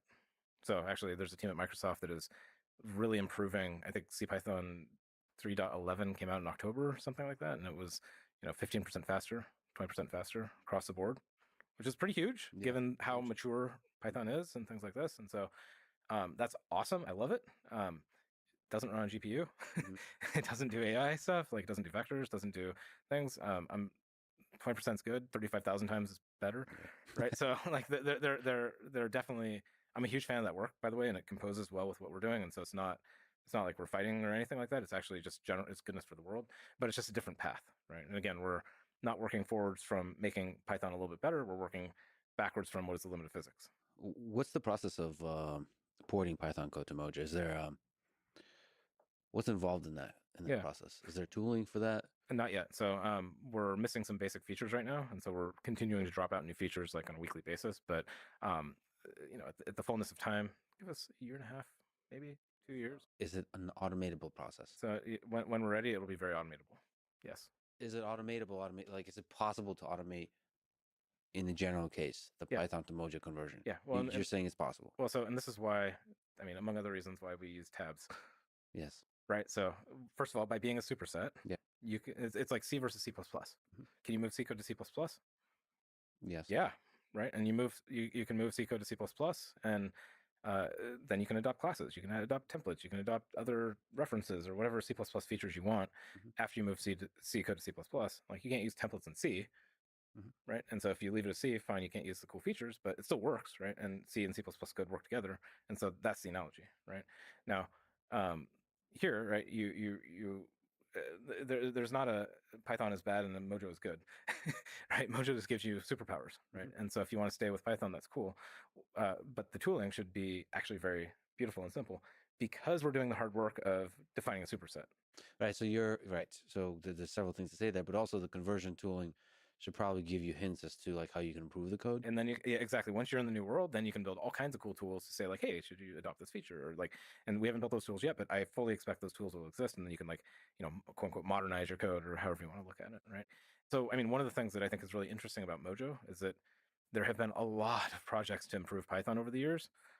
Everything from, getting Python to run on the Java virtual machine, PyPy, which is a JIT compiler. There's tons of these projects out there that have been working on improving Python in various ways. They fall into one of two camps. So PyPy is a great example of a camp that is trying to be compatible with Python. Even there, not really. It doesn't work with all the C packages and stuff like that. But they're trying to be compatible with Python. There's also another category of these things where they're saying, well, Python is too complicated, and I'm going to cheat on the edges, and like integers in Python can be an arbitrary size integer. Like, if you care about it fitting in going fast in a register in a computer, that's really annoying, right? And so you can choose two paths on that, right? You can say, well, people don't really use big integers that often, therefore I'm going to just not do it and it'll be fine. Not a Python superset. Or you can do the hard thing and say, okay, this is Python. You can't be a superset of Python without being a superset of Python. And that's a really hard technical problem, but it's, in my opinion, worth it, right? And it's worth it because it's not about any one package. It's about this ecosystem. It's about what Python means for the world. And it also means we don't want to repeat the Python 2 to Python 3 transition. Like, we want people to be able to adopt this stuff quickly. And so by doing that work, we can help lift people. Yeah, the challenge, it's really interesting, technical, philosophical challenge of really making a language a superset of another language. That's breaking my brain a little bit. Well, it paints you into corners. So again, I'm very happy with Python. Right? So all joking aside, I think that the indentation thing is not the actual important part of the problem. Yes. Right. But the fact that Python has amazing dynamic metaprogramming features and they translate to beautiful static metaprogramming features, I think is profound. I think that's huge. Right. And so Python, I've talked with Guido about this. It's like, it was not designed to do what we're doing. That was not the reason they built it this way, but because they really cared and they were very thoughtful about how they designed the language, it scales very elegantly in the space. But if you look at other languages, for example, C and C++, right? If you're building a superset, you get stuck with the design decisions of the subset, right? And so, C++ is way more complicated because of C in the legacy than it would have been if they would have theoretically designed a from scratch thing. And there's lots of people right now that are trying to make C++ better and resyntax C++. It's going to be great. We'll just change all the syntax. But if you do that, now suddenly you have 0 packages. You don't have compatibility. So what are the, if you could just linger on that, what are the biggest challenges of keeping that superset status? What are the things you're struggling with? Is it all boiled down to having a big integer? No, I mean What are the other things like? Usually it's the long tail of weird things. So let me give you a war story. Okay. So war story in the space is you go way back in time. Project I worked on is called Clang. Mhm. Clang, what it is a C++ parser, right? And when I started working on Clang, it must have been like 2006 or something. It was when 2006 when I first started working on it, right? It's funny how time flies. Yeah. I started that project and I'm like, okay, well, I want to build a C parser for LLVM. It's going to be GCC is yucky. This is me in earlier times. It's yucky. It's unprincipled. It has all these weird features, like all these bugs. Like it's yucky. So I'm going to build a standard compliant C and C++ parser. It's going to be beautiful.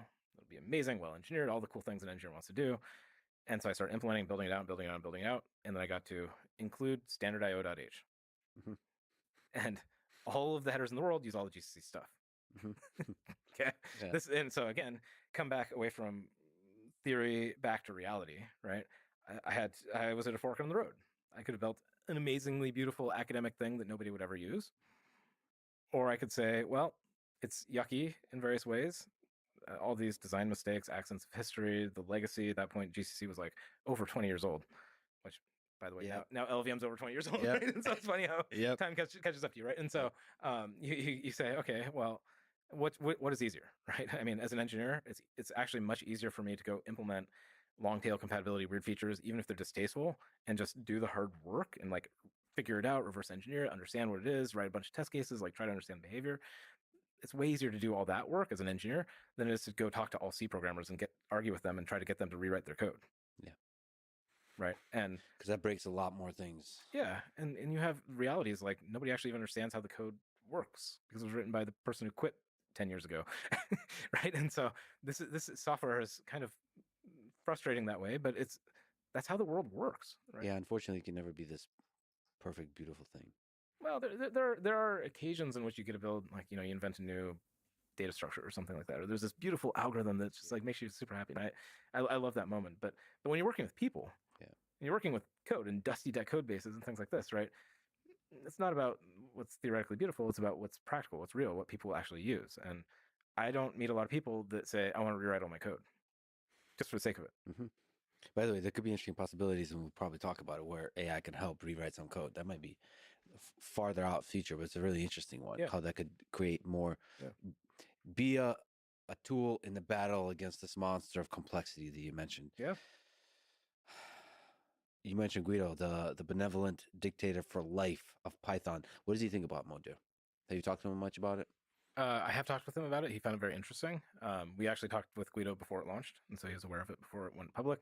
I have a ton of respect for Guido for a bunch of different reasons. You talk about Walrus Operator, and like Guido is pretty amazing in terms of steering such a huge and diverse community and like driving it forward. And I think Python is what it is thanks to him, right? And so to me, it was really important starting to work on Mojo to get his feedback and get his input and get his eyes on this, right? Now, a lot of what Guido was and is, I think, concerned about is how do we not fragment the community? Yeah, we don't want a Python 2 to Python 3 thing. Like that was really painful for everybody involved. And so we spent quite a bit of time talking about that and some of the tricks I learned from Swift, for example. So in the migration from Swift, we managed to like not just convert Objective-C into a slightly prettier Objective-C, which we did. Mm-hmm. We then converted, not entirely, but almost an entire community to a completely different language, right? And so there's a bunch of tricks that you learn along the way that are directly relevant to what we do. And so this is where, for example, you leverage C Python while bringing up the new thing. Like that approach is, I think, proven and comes from experience. And so Guido was very interested in like, okay, cool. Like I think that Python is really his legacy. It's his baby. I have tons of respect for that. Incidentally, I see Mojo as a member of the Python family. We're not trying to take Python away from Guido and from the Python community. Um, and so to me, it's really important that we're a good member of that community. And so I think that, again, you would have to ask Guido this, but I think that he's very interested in this notion of like, cool, Python gets beaten up for being slow. Maybe there's a path out of that, right?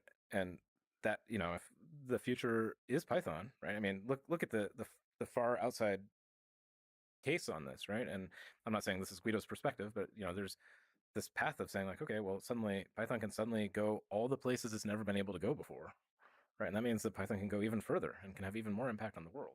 So in some sense, Mojo could be seen as Python 4.0. I would not say that. I think that would drive a lot of people really crazy. Because of the PTSD of the 3.0, 2.0. I'm willing to annoy people about Emacs versus Vim or But about not that tab versus spaces. But not that one. I don't know. That might be a little bit far even for me. Like my skin may not be that thick. But the point is the step to it being a superset and allowing all of these capabilities, I think, is the evolution of a language. It feels like an evolution of a language. So he's interested by the ideas that you're playing with, but also concerned about the fragmentation. So what are the ideas you've learned? What are you thinking about? How do we avoid fragmenting the community, or the Pythonistas and the I don't know what to call the Mojo people. Magicians. Magicians, I like it.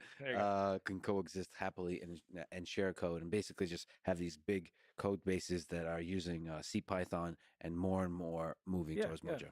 Well, so again, these are lessons I learned from Swift, and here we face very similar problems, right? In Swift, you have Objective-C, super dynamic. They're very different syntax, right? But you're talking to people who have large-scale code bases. I mean, Apple's got the largest scale code base of Objective-C code, right? And so, none of the companies, none of the iOS developers, none of the other developers want to rewrite everything all at once. And so you want to be able to adopt things piece at a time. And so a thing that I found that worked very well in the Swift community was saying, okay, cool. And this was when Swift was very young. And you say, okay, you have a million line of code Objective-C app. Don't rewrite it all. But when you implement a new feature, go implement that new class using Swift. Right? And so now this turns out is a very wonderful thing for an app developer, but it's a huge challenge for the compiler team and the systems people that are implementing this, right? And this comes back to what is this trade-off between doing the hard thing that enables scale versus doing the theoretically pure and ideal thing, right? And so Swift adopted and built a lot of different machinery to deeply integrate with the Objective-C runtime. And we're doing the same thing with Python, right? Now, what happened in the case of Swift is that Swift as a language got more and more and more mature over time, right? And incidentally, Mojo is a much simpler language than Swift in many ways. And so I think that Mojo will develop way faster than Swift for a variety of reasons. But as the language gets more mature, in parallel with that, you have new people starting new projects, right? And so when the language is mature and somebody's starting a new project, that's when they say, okay, cool, I'm not dealing with a million lines of code. I'll just start and use the new thing for my whole stack. Now, the problem is, again, you come back to we're communities and we're people that work together. You build a new subsystem or a new feature, a new thing in Swift, or you build a new thing in Mojo, then you want to end up being used on the other side, right? And so then you need to work on integration back the other way. And so it's not just Mojo talking to Python, it's also Python talking to Mojo, right? And so what I would love to see, and I don't want to see this next month, right? But what I want to see over the course of time is I would love to see people that are building these packages, like, NumPy or, TensorFlow or what, these packages that are half Python, half C++. And if you say, okay, cool, I want to get out of this Python C++ world into a unified world, and so I can move to Mojo, but I can't give up all my Python clients because they're like these libraries get used by everybody, and they're not all going to switch all at once, and maybe never, right? Well, so the way we should do that is we should vend Python interfaces to the Mojo types, and that's what we did in Swift, and it worked great. I mean, it was a huge implementation challenge for the compiler people, right? But there's only a dozen of those compiler people, and there are millions of users, and so it's a very expensive, capital intensive, like skill set intensive problem. But once you solve that problem, it really helps adoption. It really helps the community progressively adopt technologies. And so I think that this approach will work quite well with the Python and the Mojo world. So for a package, port it to Mojo and then create a Python interface. Yep. So just to linger on these packages, NumPy, PyTorch, and TensorFlow. Yeah. How do they play nicely together? So is Mojo supposed to be, let's talk about the machine learning ones. Is Mojo kind of vision to replace PyTorch and TensorFlow, to incorporate it? What's the relationship in this? All right, so dance. So take a step back. So I wear many hats. So you're angling it on the Mojo side. Yes. Mojo is a programming language, and so it can help solve the C++ Python feud that's happening. The fire emoji got me. I'm sorry. We should be talking about modular. Yes. Yes. Okay. So the fire emoji is amazing. I love it. It's a big deal. The other side of this is the fire emoji is in service of solving some big AI problems. Yes. Right. And so the big AI problems are, again, this fragmentation, this hardware nightmare, this explosion of new potential, but that's not getting felt by the industry. Right. And so when you look at how does the modular engine help TensorFlow and PyTorch, right, it's not replacing them. Right. In fact, when I talk to people, again, they don't like to rewrite all their code. You have people that are using a bunch of PyTorch, a bunch of TensorFlow. They have models that they've been building over the course of many years, right? And when I talk to them, there's a few exceptions, but generally they don't want to rewrite all their code, right? And so what we're doing is we're saying, okay, well, you don't have to rewrite all your code. What happens is the modular engine goes in there and goes underneath TensorFlow and PyTorch. It's fully compatible and just provides better performance, better predictability, better tooling. It's a better experience that helps lift TensorFlow and PyTorch and make them even better. I love Python. I love TensorFlow. I love PyTorch, right? This is about making the world better because we need AI to go further. But if I have a process that trains a model and I have a process that performs inference on that model and I have the model itself, what should I do with that in the long arc of history? In terms of if I use PyTorch to train it, should I rewrite stuff in Mojo? Would that, if I care about performance? Oh, so I mean, again, it depends. So if you care about performance, then writing it in Mojo is going to be way better than writing it in Python. But if you look at LLM companies, for example, so you look at OpenAI, rumored, and you look at many of the other folks that are working on many of these LLMs and other like innovative machine learning models. On the one hand, they're innovating in the data collection and the model, billions of parameters and the model architecture and the RLHF and the like all the cool things that people are talking about. But on the other hand, they're spending a lot of time writing CUDA kernels. Right? And so you say, wait a second, how much faster could all this progress go if they were not having to handwrite all these CUDA kernels?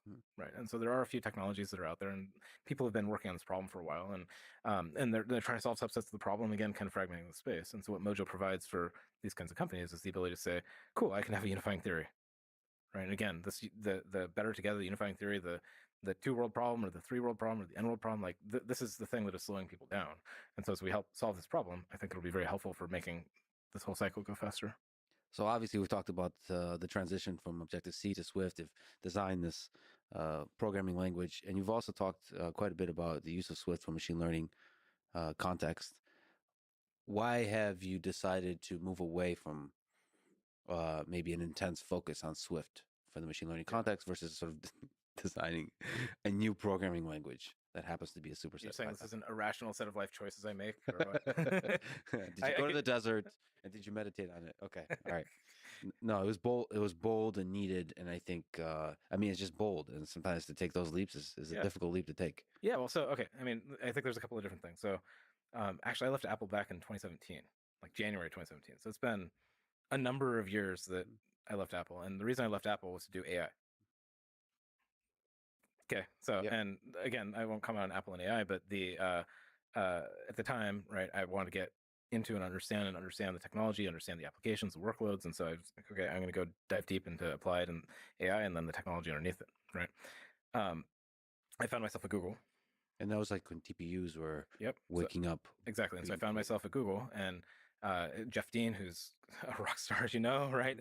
And in 2017, TensorFlow is like really taking off and doing incredible things.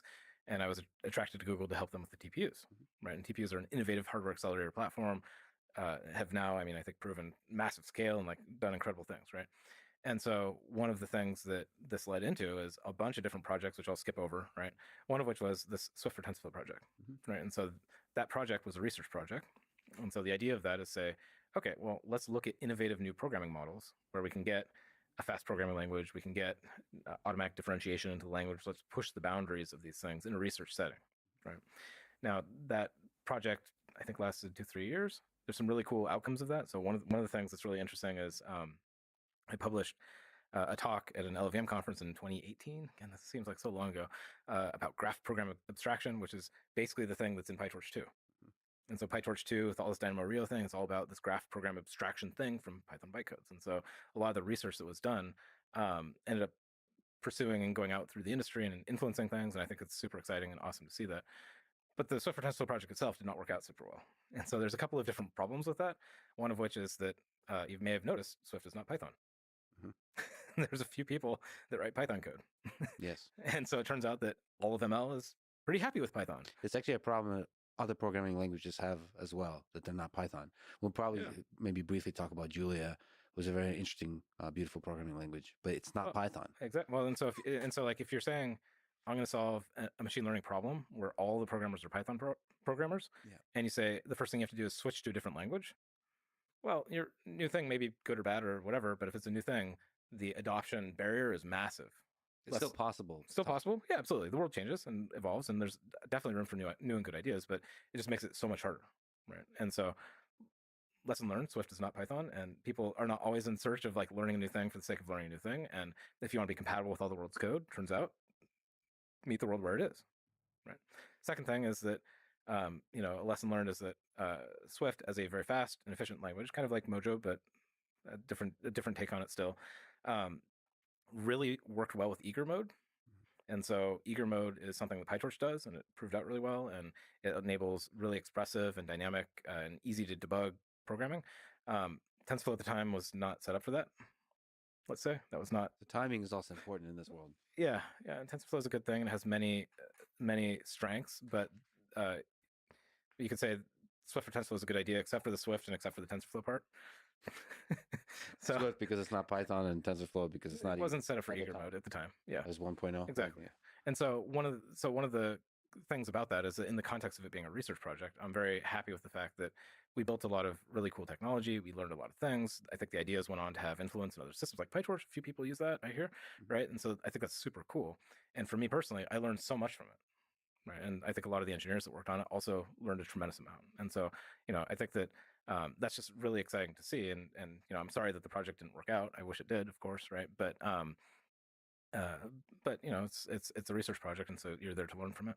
What's interesting to think about the evolution of programming as we come up with these whole new set of algorithms in machine learning and artificial intelligence, and what's going to win out, because it could be a new programming language. Yeah, it could be. I just mentioned Julia. I think there's a lot of ideas behind Julia that Mojo shares. What are your thoughts about Julia in general? So I will have to say that when we launched Mojo, one of the biggest things I didn't predict was the response from the Julia community. And so I was not. I mean, okay. Let me take a step back. I've known the Julia folks for a really long time. Mm-hmm. They were an adopter of LLVM a long time ago. They've been pushing state of the art in a bunch of different ways. Julia is a really cool system. I had always thought of Julia as being mostly a scientific computing focused environment, right? And I thought that was its focus. I neglected to understand that one of their missions is to like help make Python work end to end. Mm-hmm. And so I think that was my error for not understanding that. And so I could have been maybe more sensitive to that.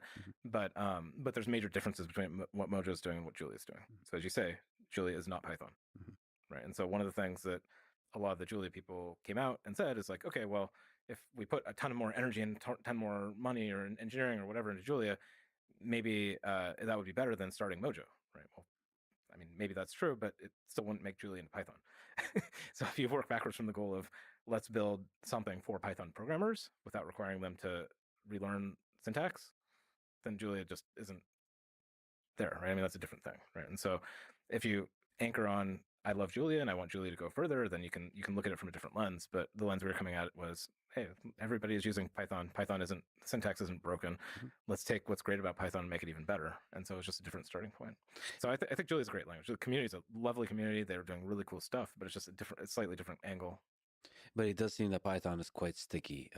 Is there some philosophical almost thing you could say about why Python, by many measures, seems to be the most popular programming language in the world? Well, I can tell you things I love about it. Maybe that's one way to answer the question, right? So huge package ecosystem, super lightweight and easy to integrate.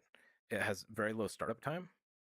Right? So what startup time? You mean like learning curve or what? Yeah. So if you look at certain other languages, you say like Go, and it just takes like Java, for example, it takes a long time to compile all the things, and then the VM starts up and the garbage collector kicks in, and then it revs its engines, and then it can plow through a lot of internet stuff or whatever, right? Python is like scripting, like it just goes, right? Python has very low compile time, like so you're not sitting there waiting. Python integrates into notebooks in a very elegant way that makes exploration super interactive, and it's awesome, right?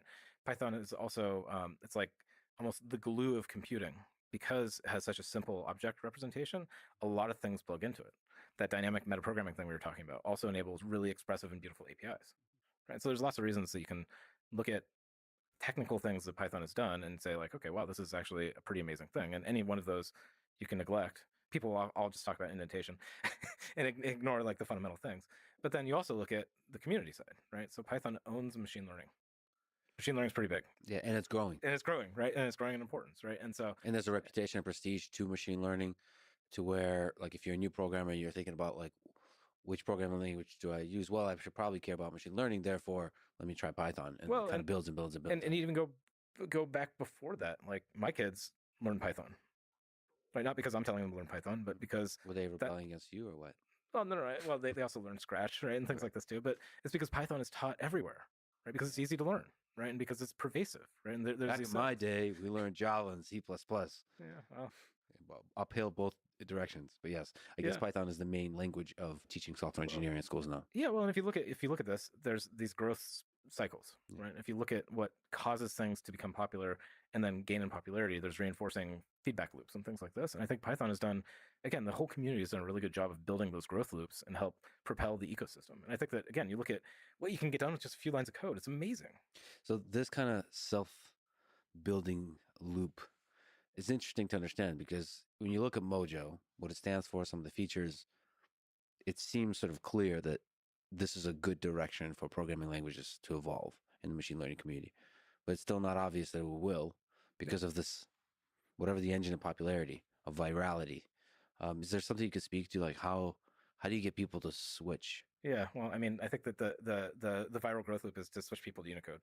Yes. I think the Unicode file extensions are what I'm betting on. I think that's going to be the thing. Yeah. Tell the kids that you could use the fire emoji, and they'd be exactly. like, what? Exactly. So, well, in all seriousness, like, I mean, I think there's really, I'll give you two opposite answers. Mm-hmm. One is, I hope if it's useful, if it solves problems, and if people care about those problems being solved, they'll adopt the tech. Mm-hmm. Right. That's kind of the simple answer. And when you're looking to get tech adopted, the question is it solving an important problem people need solved? And is the adoption cost low enough that they're willing to make the switch and cut over and do the pain up front so that they can actually do it, right? And so hopefully Mojo will be that for a bunch of people. And people building these hybrid packages are suffering. It's really painful. And so I think that we have a good shot of helping people. But the other side is like, it's okay if people don't use Mojo. Like, it's not my job to say like, everybody should do this. Like, I'm not saying Python is bad. Like, I hope CPython, like all these implementations, because the Python ecosystem is not just CPython. It's also a bunch of different implementations with different trade-offs. And this ecosystem is really powerful and exciting, as are other programming languages. It's not like TypeScript or something is going to go away, right? And so there's not a winner-take-all thing. And so I hope that Mojo is exciting and useful to people, but if it's not, that's also fine. But I also wonder what the use case for why you should try Mojo would be. So practically speaking, it seems like, so there's entertainment. There's the dopamine hit of saying, holy shit, this is 10 times faster. This little piece of code is 10 times faster in Mojo. Out of the box before you get to 35,000. Exactly. I mean, just even that. I mean, that's the dopamine hit that every programmer sort of dreams of, is the optimization. It's also the drug that can pull you in and have you waste way too much of your life optimizing and over optimizing, right? But so what do you see would be like common? It's very hard to predict, of course, but if you look 10 years from now and Mojo's super successful, what do you think would be the thing where people like try it and then use it regularly and it kind of grows and grows and grows? Well, so you talk about dopamine hit. And so again, humans are not one thing. And some people love rewriting their code and learning new things and throwing themselves in the deep end and trying out new things. In my experience, most people don't. Like, they're too busy. They have other things going on. By number, most people don't like this. I want to rewrite all my code. But even those people, the too busy people, the people that don't actually care about the language, that just care about getting stuff done, those people do like learning new things.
right? Yeah. And so you talk about the dopamine rush of 10x faster. Wow, that's cool. I want to do that again. Well, it's also like here's a thing I've heard about in a different domain, and now I don't have to rewrite all my code. I can learn a new trick, Mm-hmm.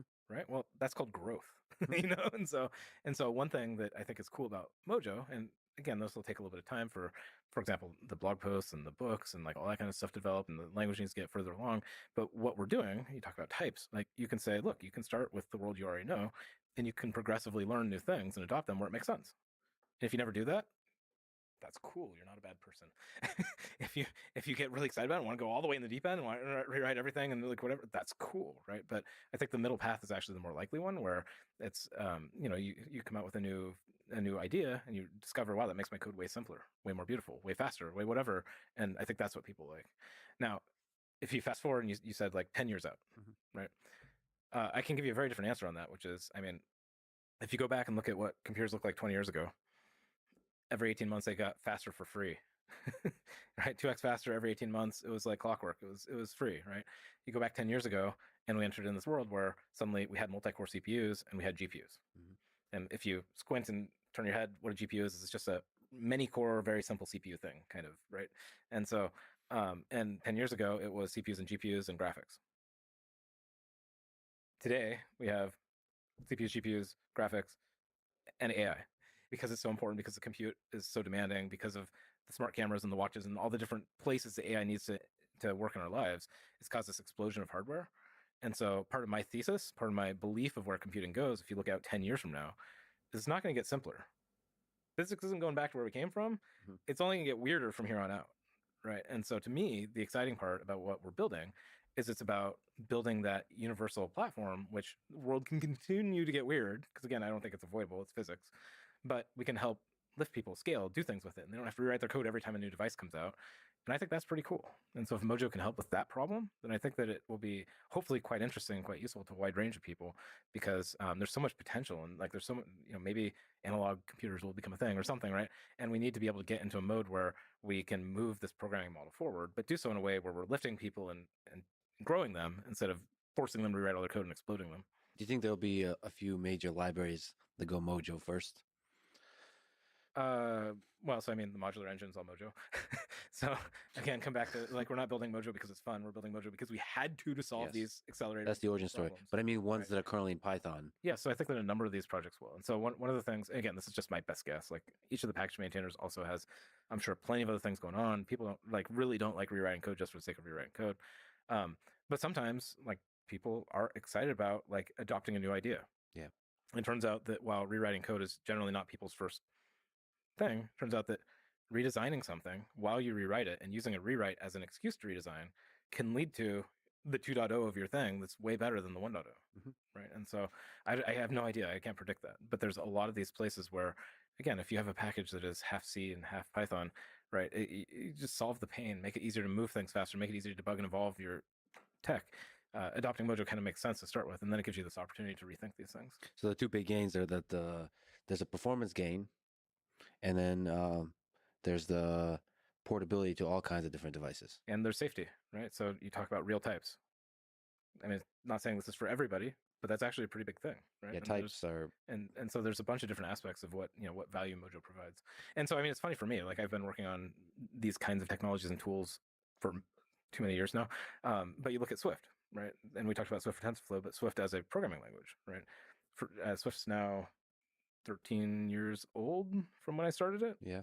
So, because I started in 2010, if I remember. And so that project, and I was involved with it for 12 years or something, right? That project has gone through its own really interesting story arc, right? And it's a mature, successful, used by millions of people system, right?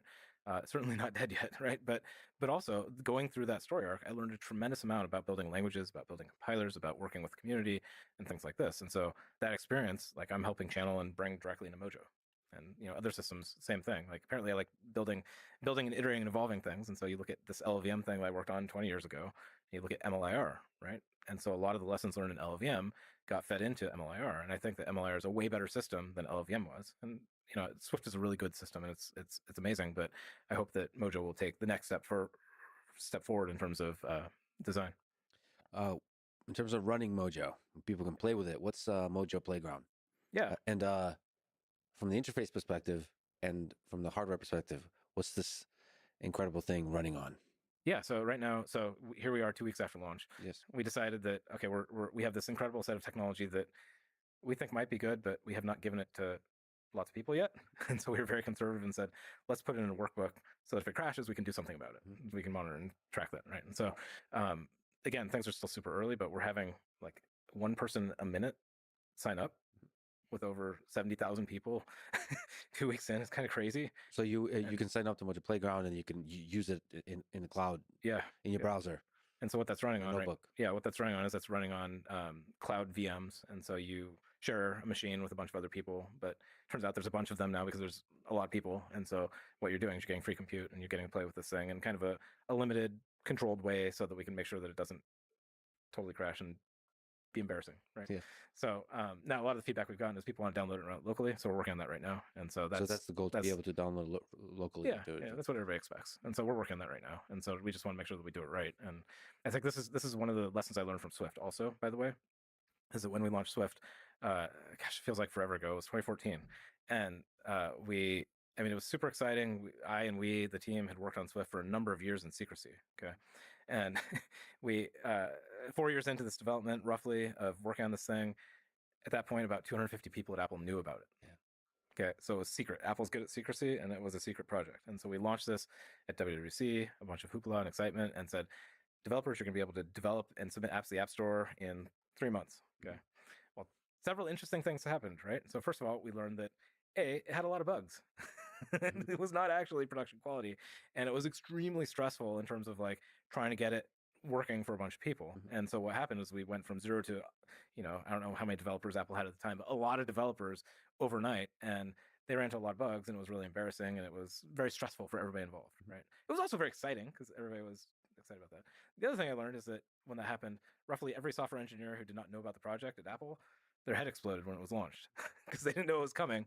And so they're like, wait, what is this? I signed up to work for Apple because I love Objective-C. Why is there a new thing, right? And so now what that meant practically is that the push from launch to, first of all, the fall, but then to 2.0 and 3.0 and like all the way forward was super painful for the engineering team and myself. It was very stressful. The developer community was very grumpy about it because they're like, okay, well, wait a second, you're changing and breaking my code, and like we have to fix the bugs. And it was just like a lot of tension and friction on all sides. There's a lot of technical debt in the compiler because we have to run really fast. You have to go implement the thing and unblock the use case and do the thing, and it's not right, but you never have time to go back and do it right. And I'm very proud of the Swift team because they've come. They came so far and made so much progress over this time since launch. It's pretty incredible, and Swift is a very, very good thing. But I just don't want to do that again, right? And so iterate more through the development process. And so what we're doing is we're not launching it when it's hopefully 0.9 with no testers. We're launching it and saying it's 0.1, right? And so we're setting expectations of saying like, okay, well, don't use this for production, right? If you're interested in what we're doing, we'll do it in an open way, and we can do it together. But don't use it in production yet. Like we'll get there, but let's do it the right way. And I'm also saying we're not in a race. The thing that I want to do is build the world's best thing. Yeah. Right? Because if you do it right and it lifts the industry, it doesn't matter if it takes an extra 2 months. Yeah. Like 2 months is worth waiting. And so doing it right and not being overwhelmed with technical debt and things like this is like, again, war wounds, lessons learned, whatever you want to say, I think is absolutely the right thing to do, even though right now people are very frustrated that, you can't download it or that it doesn't have feature X or something like this. And so what have you learned in a little bit of time since it's been released into the wild, that people have been complaining about feature X or Y or Z? What have they been complaining about? What they have been excited about? Like almost like detailed things versus big vision. I think everyone would be very excited about the big vision. Right? Yeah. Well, so I've been very pleased. In fact, we've been massively overwhelmed with response, which is a good problem to have. It's kind of like a success disaster in a sense, right? So, if you go back in time, when we started Modular, which was just not yet a year and a half ago, so it's still a pretty new company, new team, small but very good team of people. Like we started with extreme conviction that there's a set of problems that we need to solve, and if we solve it, then people will be interested in what we're doing, right? But again, you're building in basically secret, right? You're trying to figure it out. The creation's a messy process. You're having to go through different paths and understand what you want to do and how to explain it. Often when you're doing disruptive and new kinds of things, just knowing how to explain it is super difficult, right? And so when we launched, we hoped people would be excited, but I'm an optimist, but I'm also like don't want to get ahead of myself. And so when people found out about Mojo, I think their heads exploded a little bit, right? And here's I think a pretty credible team that has built some languages and some tools before, and so they have some lessons learned and are tackling some of the deep problems in the Python ecosystem and giving it the love and attention that it should be getting. And I think people got very excited about that. And so if you look at that, I mean, I think people are excited about ownership and taking a step beyond Rust, right? And there's people that are very excited about that. And there's people that are excited about, just like I made Game of Life go 400 times faster, right? And things like that. And that's really cool. There are people that are really excited about okay, I really hate writing stuff in C++. Save me. Like systems engineers, they're like stepping up, like, yeah. Yes. And so that's me, by the way. Also, Yeah. I really want to stop writing C++. But I get third person excitement when people tweet, "Hey, I made this code, Game of Life or whatever, faster," and you're like, yeah, and also like I would also say that let me cast blame out to people who deserve it. Sure. These terrible people who convinced me to do some of this. Yes. Jeremy Howard. Yes. That guy. Well, he's been pushing for this kind of thing. He's wanted this for years. Yeah, he's wanted this for a long time. He's wanted this for years. And so for people who don't know Jeremy Howard, he's like one of the most legit people in the machine learning community. He's a grassroots. He really teaches. He's an incredible educator. He's an incredible teacher, but also legit in terms of a machine learning engineer himself. Yeah, and he's been running the fast.ai and looking, I think, for exactly what you've done. Exactly. With Mojo. And so I mean, the first time, so I met Jeremy pretty early on, but the first time I sat up and I'm like, this guy is ridiculous, is when I was at Google and we were bringing up TPUs and we had a whole team of people and there was this competition called Dawn Bench of who can train ImageNet fastest, right? Yes. And Jeremy and one of his researchers crushed Google by not through sheer force of the amazing amount of compute and the number of TPUs and stuff like that he just decided that progressive image resizing was the right way to train the model and fewer epoch faster and make the whole thing go vroom, right? Yep. And I'm like, this guy is incredible, right? And so you can say, anyways, come back to where's Mojo coming from? Chris finally listened to Jeremy. It's all his fault. Well, there's a kind of very refreshing, pragmatic view that he has about machine learning that I don't know if it's like this mix of a desire for efficiency, but ultimately grounded in a desire to make machine learning more accessible to a lot of people. I don't know what that is. I guess that's coupled with efficiency and performance, but it's not just obsessed about performance. Well, so a lot of AI and AI research ends up being that it has to go fast enough to get scale. So a lot of people don't actually care about performance, particularly on the research side, until it allows them to have a bigger data set, right? And so suddenly now you care about distributed compute and like all these exotic HPC. Like you don't actually want to know about that. You just want to be able to do more experiments faster and do so with bigger data sets, right? And so Jeremy has been really pushing the limits. And one of the things I'll say about Jeremy, and there's many things I could say about Jeremy because I'm a fanboy of his, but it fits in his head. And Jeremy actually takes the time, where many people don't, to really dive deep into why is the beta parameter of the atom optimizer equal to this? Yeah. Right. And he'll go survey and understand what are all the activation functions and the trade-offs, and why is it that everybody that does, this model pick that thing. So the why, not just trying different values, like really what is going on here. Right. And so as a consequence of that, like he makes time, but he spends time to understand things at a depth that a lot of people don't. And as you say, he then brings it and teaches people. And his mission is to help lift, his website says making AI uncool again. Like it's about forget about the hype. It's actually practical and useful. Let's teach people how to do this. Right. Now, the problem Jeremy struggled with is that he's pushing the envelope. Right. Research isn't about doing the thing that is staying on the happy path or the well-paved road. Right. And so a lot of the systems today have been these really fragile, fragmented things. They're special case in this happy path. And if you fall off the happy path, you get eaten by an alligator. So what about, so Python has this giant ecosystem of packages and as a package repository. Do you have ideas of how to do that well for Mojo? Yeah. How to do a repository of packages? Well, so that's another really interesting problem that I knew about, but I didn't understand how big of a problem it was. Python packaging. A lot of people have very big pain points and a lot of scars with Python packaging. Oh, you mean, so there's several things to say. Building and distributing and managing dependencies and versioning and all this stuff. So from the perspective of if you want to create your own package. Yes. Yeah. And then, or you want to build on top of a bunch of other people's packages and then they get updated and things like this. Now, I'm not an expert in this, so I don't know the answer. I think this is one of the reasons why it's great that we work as a team and there's other really good and smart people involved. But one of the things I've heard from smart people who've done a lot of this is that the packaging becomes a huge disaster when you get the Python and C together. And so if you have this problem where you have code split between Python and C, now not only do you have to package the C code, you have to build the C code. C doesn't have a package manager, right? C doesn't have a dependency versioning management system, right? And so I'm not experienced in the state of the art and all the different Python package managers, but my understanding is that's a massive part of the problem. And I think Mojo solves that part of the problem directly heads on. Now, one of the things I think we'll do with the community, and this isn't, again, we're not solving all the world's problems at once, we have to be kind of focused to start with, is that I think that we will have an opportunity to reevaluate packaging, right? And so I think that we can come back and say, okay, well, given the new tools and technologies and the cool things we have that we've built up, because we have not just syntax, we have an entirely new compiler stack that works in a new way.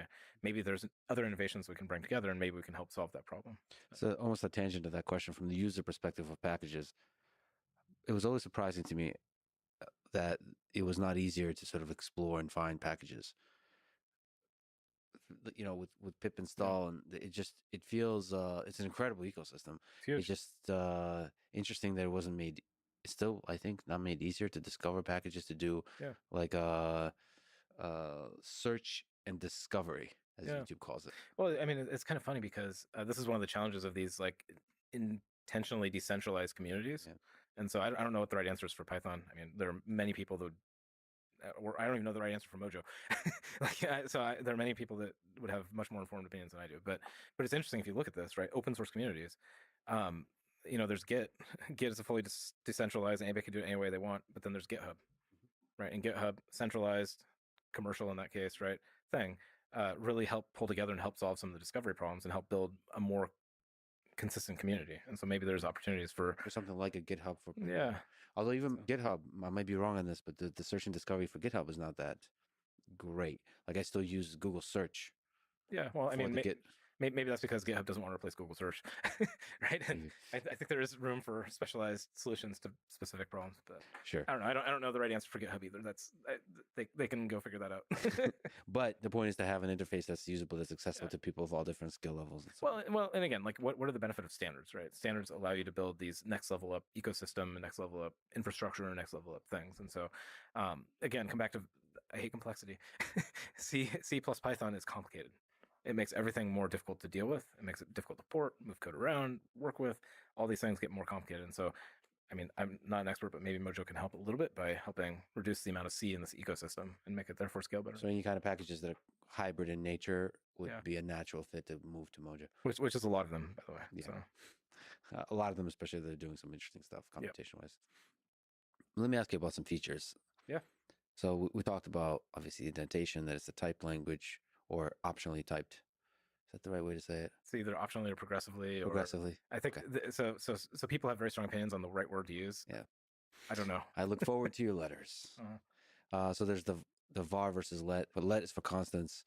Yeah. Var is an optional. var makes it mutable, so you can reassign. Okay. Yeah. Then there's function overloading. Oh, okay. Yeah. I mean, there's a lot of source of happiness for me, but function overloading, that's, I guess, is that for performance, or why does Python not have function overloading? So I can speculate. So Python is a dynamic language. The way it works is that Python and Objective-C are actually very similar worlds if you ignore syntax. Mm-hmm. And so Objective-C is straight line derived from Smalltalk, a really venerable, interesting language that much of the world has forgotten about, but the people that remember it love it generally. And the way that Smalltalk works is that every object has a dictionary in it. And the dictionary maps from the name of a function or the name of a value within an object to its implementation. And so the way you call a method in Objective-C is you say, go look up, the way I call foo is I go look up foo, I get a pointer to the function back, and then I call it. Mm-hmm. Okay, that's how Python works, right? And so now the problem with that is that the dictionary within a Python object, all the keys are strings, and it's a dictionary, so you can only have one entry per name. You think it's as simple as that? I think it's as simple as that. And so now, why do they never fix this? Like, why do they not change it to not be a dictionary? Why do they not change, do other things? Well, you don't really have to in Python because it's dynamic. And so you can say, I get into the function.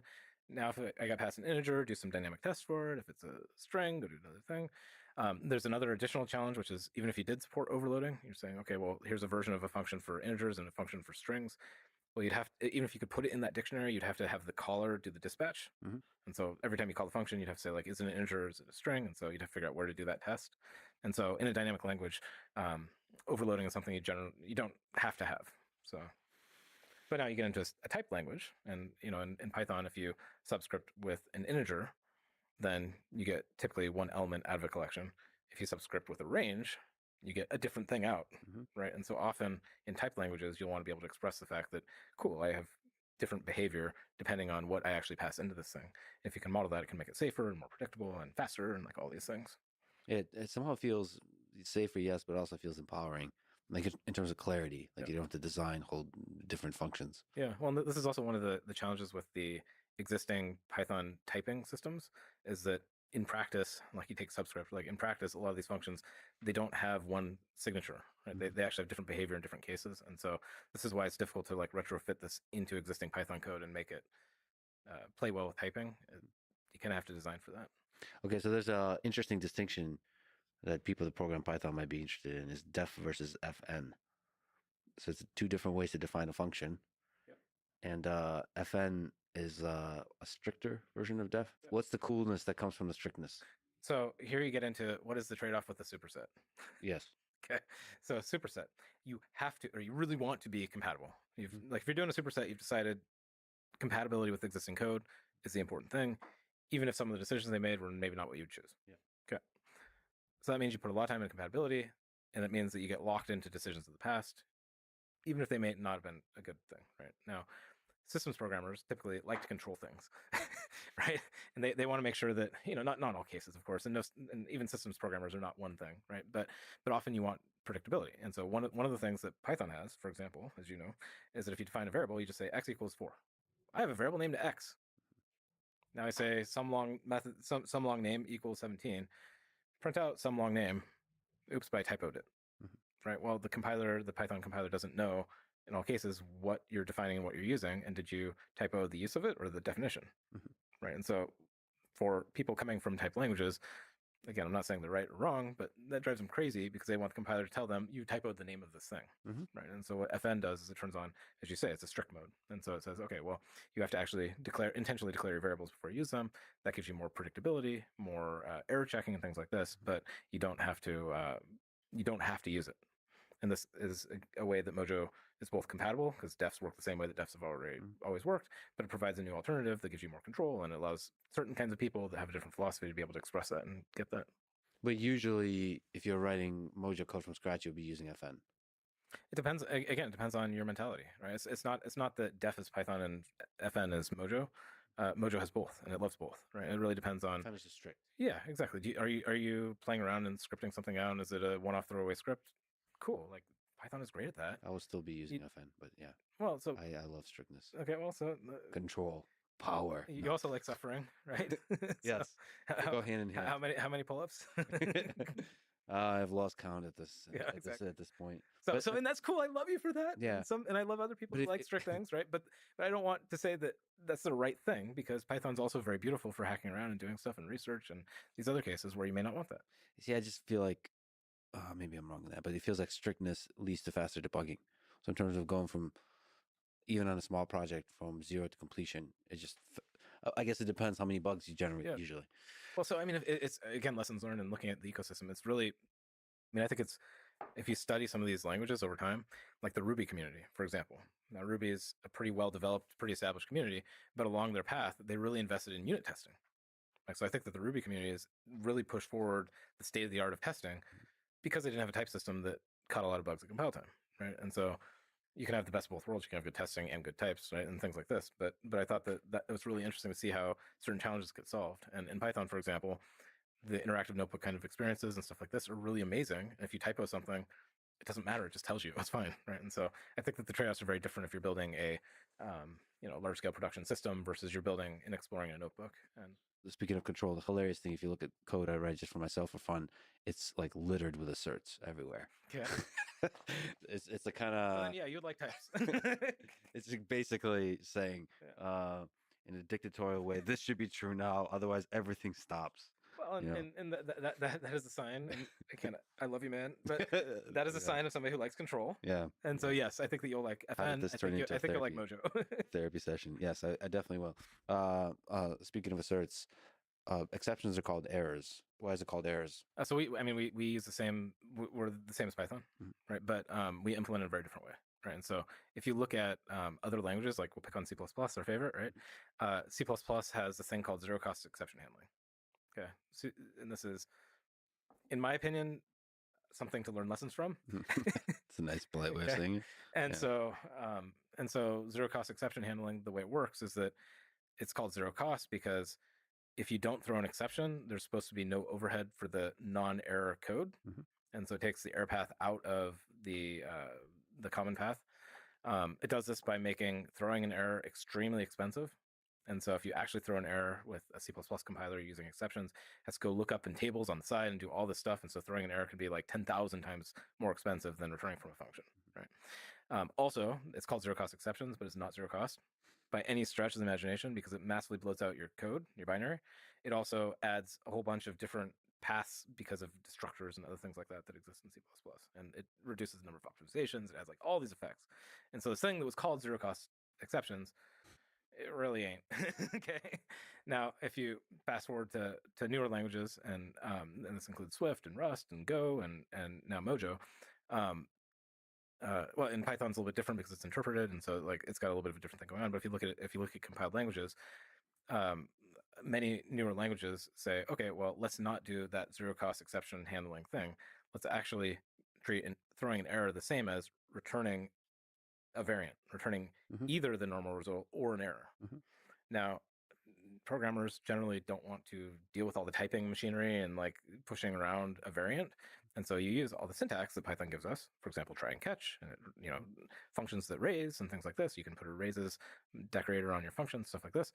And if you want to control that, and then the language can provide syntax for it. But under the hood, the way the computer executes it, throwing an error is basically as fast as returning something. Oh, interesting. So it's exactly the same way from a compiler perspective. And so this is actually, I mean, it's a fairly nerdy thing, right? Which is why I love it. But this has a huge impact on the way you design your APIs, right? So in C++, huge communities turn off exceptions Mhm. because the cost is just so high, right? And so the zero cost is so high, right? And so that means you can't actually use exceptions in many libraries, right? Interesting. And Yeah. even for the people that do use it, well, okay, how and when do you want to pay the cost? If I try to open a file, should I throw an error? Well, what if I'm probing around looking for something, right? I'm looking it up in many different paths. Well, if it's really slow to do that, maybe I'll add another function that doesn't throw an error, returns an error code instead. Mhm. And now I have two different versions of the same thing. And so it causes you to fork your APIs. Mhm. And so, one of the things I learned from Apple and I still love is the art of API design is actually really profound. I think this is something that Python's also done a pretty good job at in terms of building out this large scale package ecosystem. It's about having standards and things like this. And so, we wouldn't want to enter a mode where, there's this theoretical feature that exists in the language, but people don't use it in practice. Now, I'll also say one of the other really cool things about this implementation approach is that it can run on GPUs and it can run on accelerators and things like this. And that standard zero cost exception thing would never work on an accelerator. And so this is also part of how Mojo can scale all the way down to like little embedded systems and to running on GPUs and things like that. Can you actually say about maybe is there some high level way to describe the challenge of exceptions and how they work in code during compilation? So just this idea of percolating up a thing, an error. Yeah. Yeah. So the way to think about it is think about a function that doesn't return anything, just Mhm. as a simple case, right? And so you have function one calls function two, calls function three, calls function four. Along that call stack, there are try blocks, right? And so if you have function one calls function two has a try block, and then within it, it calls function three, right? Well, what happens if function three throws? Mhm.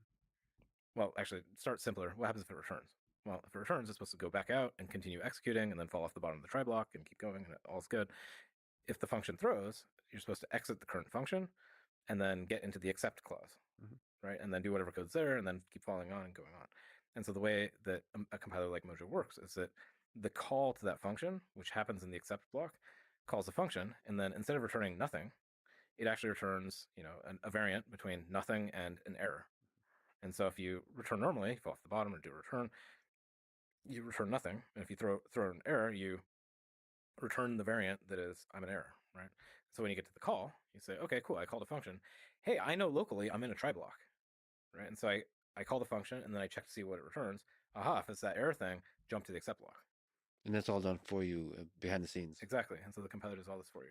And I mean, one of the things, if you dig into how this stuff works in Python, it gets a little bit more complicated because you have finally blocks, which now you need to go into, do some stuff, and then those can also throw and return. Wait, what? Nested? Yeah, and like the stuff matters for compatibility.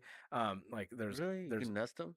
there's with clauses, and so with clauses are kind of like finally blocks with some special stuff going on, and so there's Nesting in general, nesting of anything, nesting of functions should be Yep. illegal.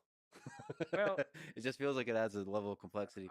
Lex, I'm merely an implementer, and so this is again You don't ask questions, right? one of the trade-offs you get when you decide to build a superset is you get to implement a Yeah. full fidelity implementation of the thing that you decided is good, and so yeah, I mean we can complain about the reality of the world and shake our fist, but It always feels like you shouldn't be allowed to do that, like to declare functions inside functions. Inside functions. oh That seems wait, wrong to what happened to Lex, the Lisp guy? No, I understand that, but Lisp is what I used to do in college. So now you've grown up. You know, we've all done things in college we're not proud of. No, Wait a sec. I love Lisp. I love Lisp. Okay, wait, yeah, I was gonna say you're afraid of me irritating the whole Yeah, internet. no, I love Lisp. It worked. It worked as a joke in my head and didn't come out right. So nested functions are, joking aside, actually really great and for certain things, right? And so these are also called closures. Closures are pretty cool, and you can pass callbacks. There's a lot of good patterns, and so So speaking of which, I don't think you have nested functions implemented yet in Mojo. we don't have lambda syntax, but we do have Lambda syntax. nested Okay. functions. Yeah. So there's a few things on the roadmap that you have that it'd be cool to sort of just fly through because it's interesting to see, you know, how many features there are in a language, small and big. Yep. They have to implement. Yeah. So first of all, there's tuple support, and that has to do with some very specific aspect of it, like the parentheses or not parentheses. That Yeah, this is just a syntactic thing. a syntactic thing. Yeah. Okay, but it's cool still. So keyword arguments and functions. Yeah, so this is where in Python you can say call a function x equals 4. Yeah. And x is the name of the argument. That's a nice sort of self-documenting feature. Yeah, I mean, and again, this isn't rocket science to implement. This is just the laundry It's just list on of the things. list. The bigger features are things like traits. Mm-hmm. So traits are when you want to define abstract. So when you get into typed languages, you need the ability to write generics. And so you want to say, I want to write this function, and now I want to work on all things that are arithmetic-like. Mhm. Well, what does arithmetic-like mean? Well, arithmetic-like is a categorization of a bunch of types. And so again, you can define it in many different ways, and I'm not going to go into ring theory or something. But you can say it's arithmetic-like if you can add, subtract, multiply, divide it, for example, right? And so what you're saying is there's a set of traits that apply to a broad variety of types.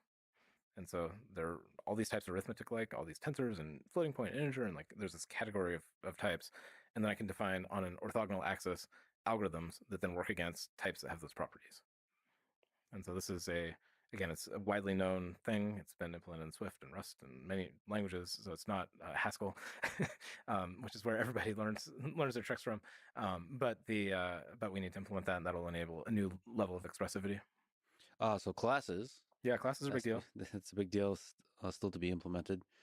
Like you said, lambda syntax, and there's like detailed stuff like whole module import, support for top level code at file scope. So and then global variables also. So being able to have variables outside of a top level. Well, and so this comes back to where Mojo came from and the fact that it's 0.1, right? And so Modular's building an AI stack, right? And an AI stack has a bunch of problems working with hardware and writing high performance kernels and doing this kernel fusion thing I was talking about and getting the most out of the hardware. And so we've really prioritized and built Mojo to solve Modular's problem, right? Now, our North Star is build out and support all the things. And so we're making incredible progress. By the way, Mojo's only like 7 months old. Mm-hmm. So that's another interesting thing. But I mean, part of the reason I wanted to mention some of these things is like there's a lot to do, and it's pretty cool how you just kind of sometimes you take for granted how much there is in a programming language, how many cool features you kind of rely on, and this is kind of a nice reminder when you lay it as a to-do list. Yeah, and so I mean, but also you look into it's amazing how much is also there, and you take it for granted that a value, if you define it, it will get destroyed automatically. Like that little feature itself is actually really complicated, given the way the ownership system has to work, and the way that works within Mojo is a huge step forward from what Rust and Swift have done. Wait, can you say that again? When a value, when you define it, gets destroyed automatically? Yeah, so like say you have a string, right? So you just define a string on the stack, okay? Or on whatever that means, like in your local function, right? And so you say, like whether it be in a def, and so you just say x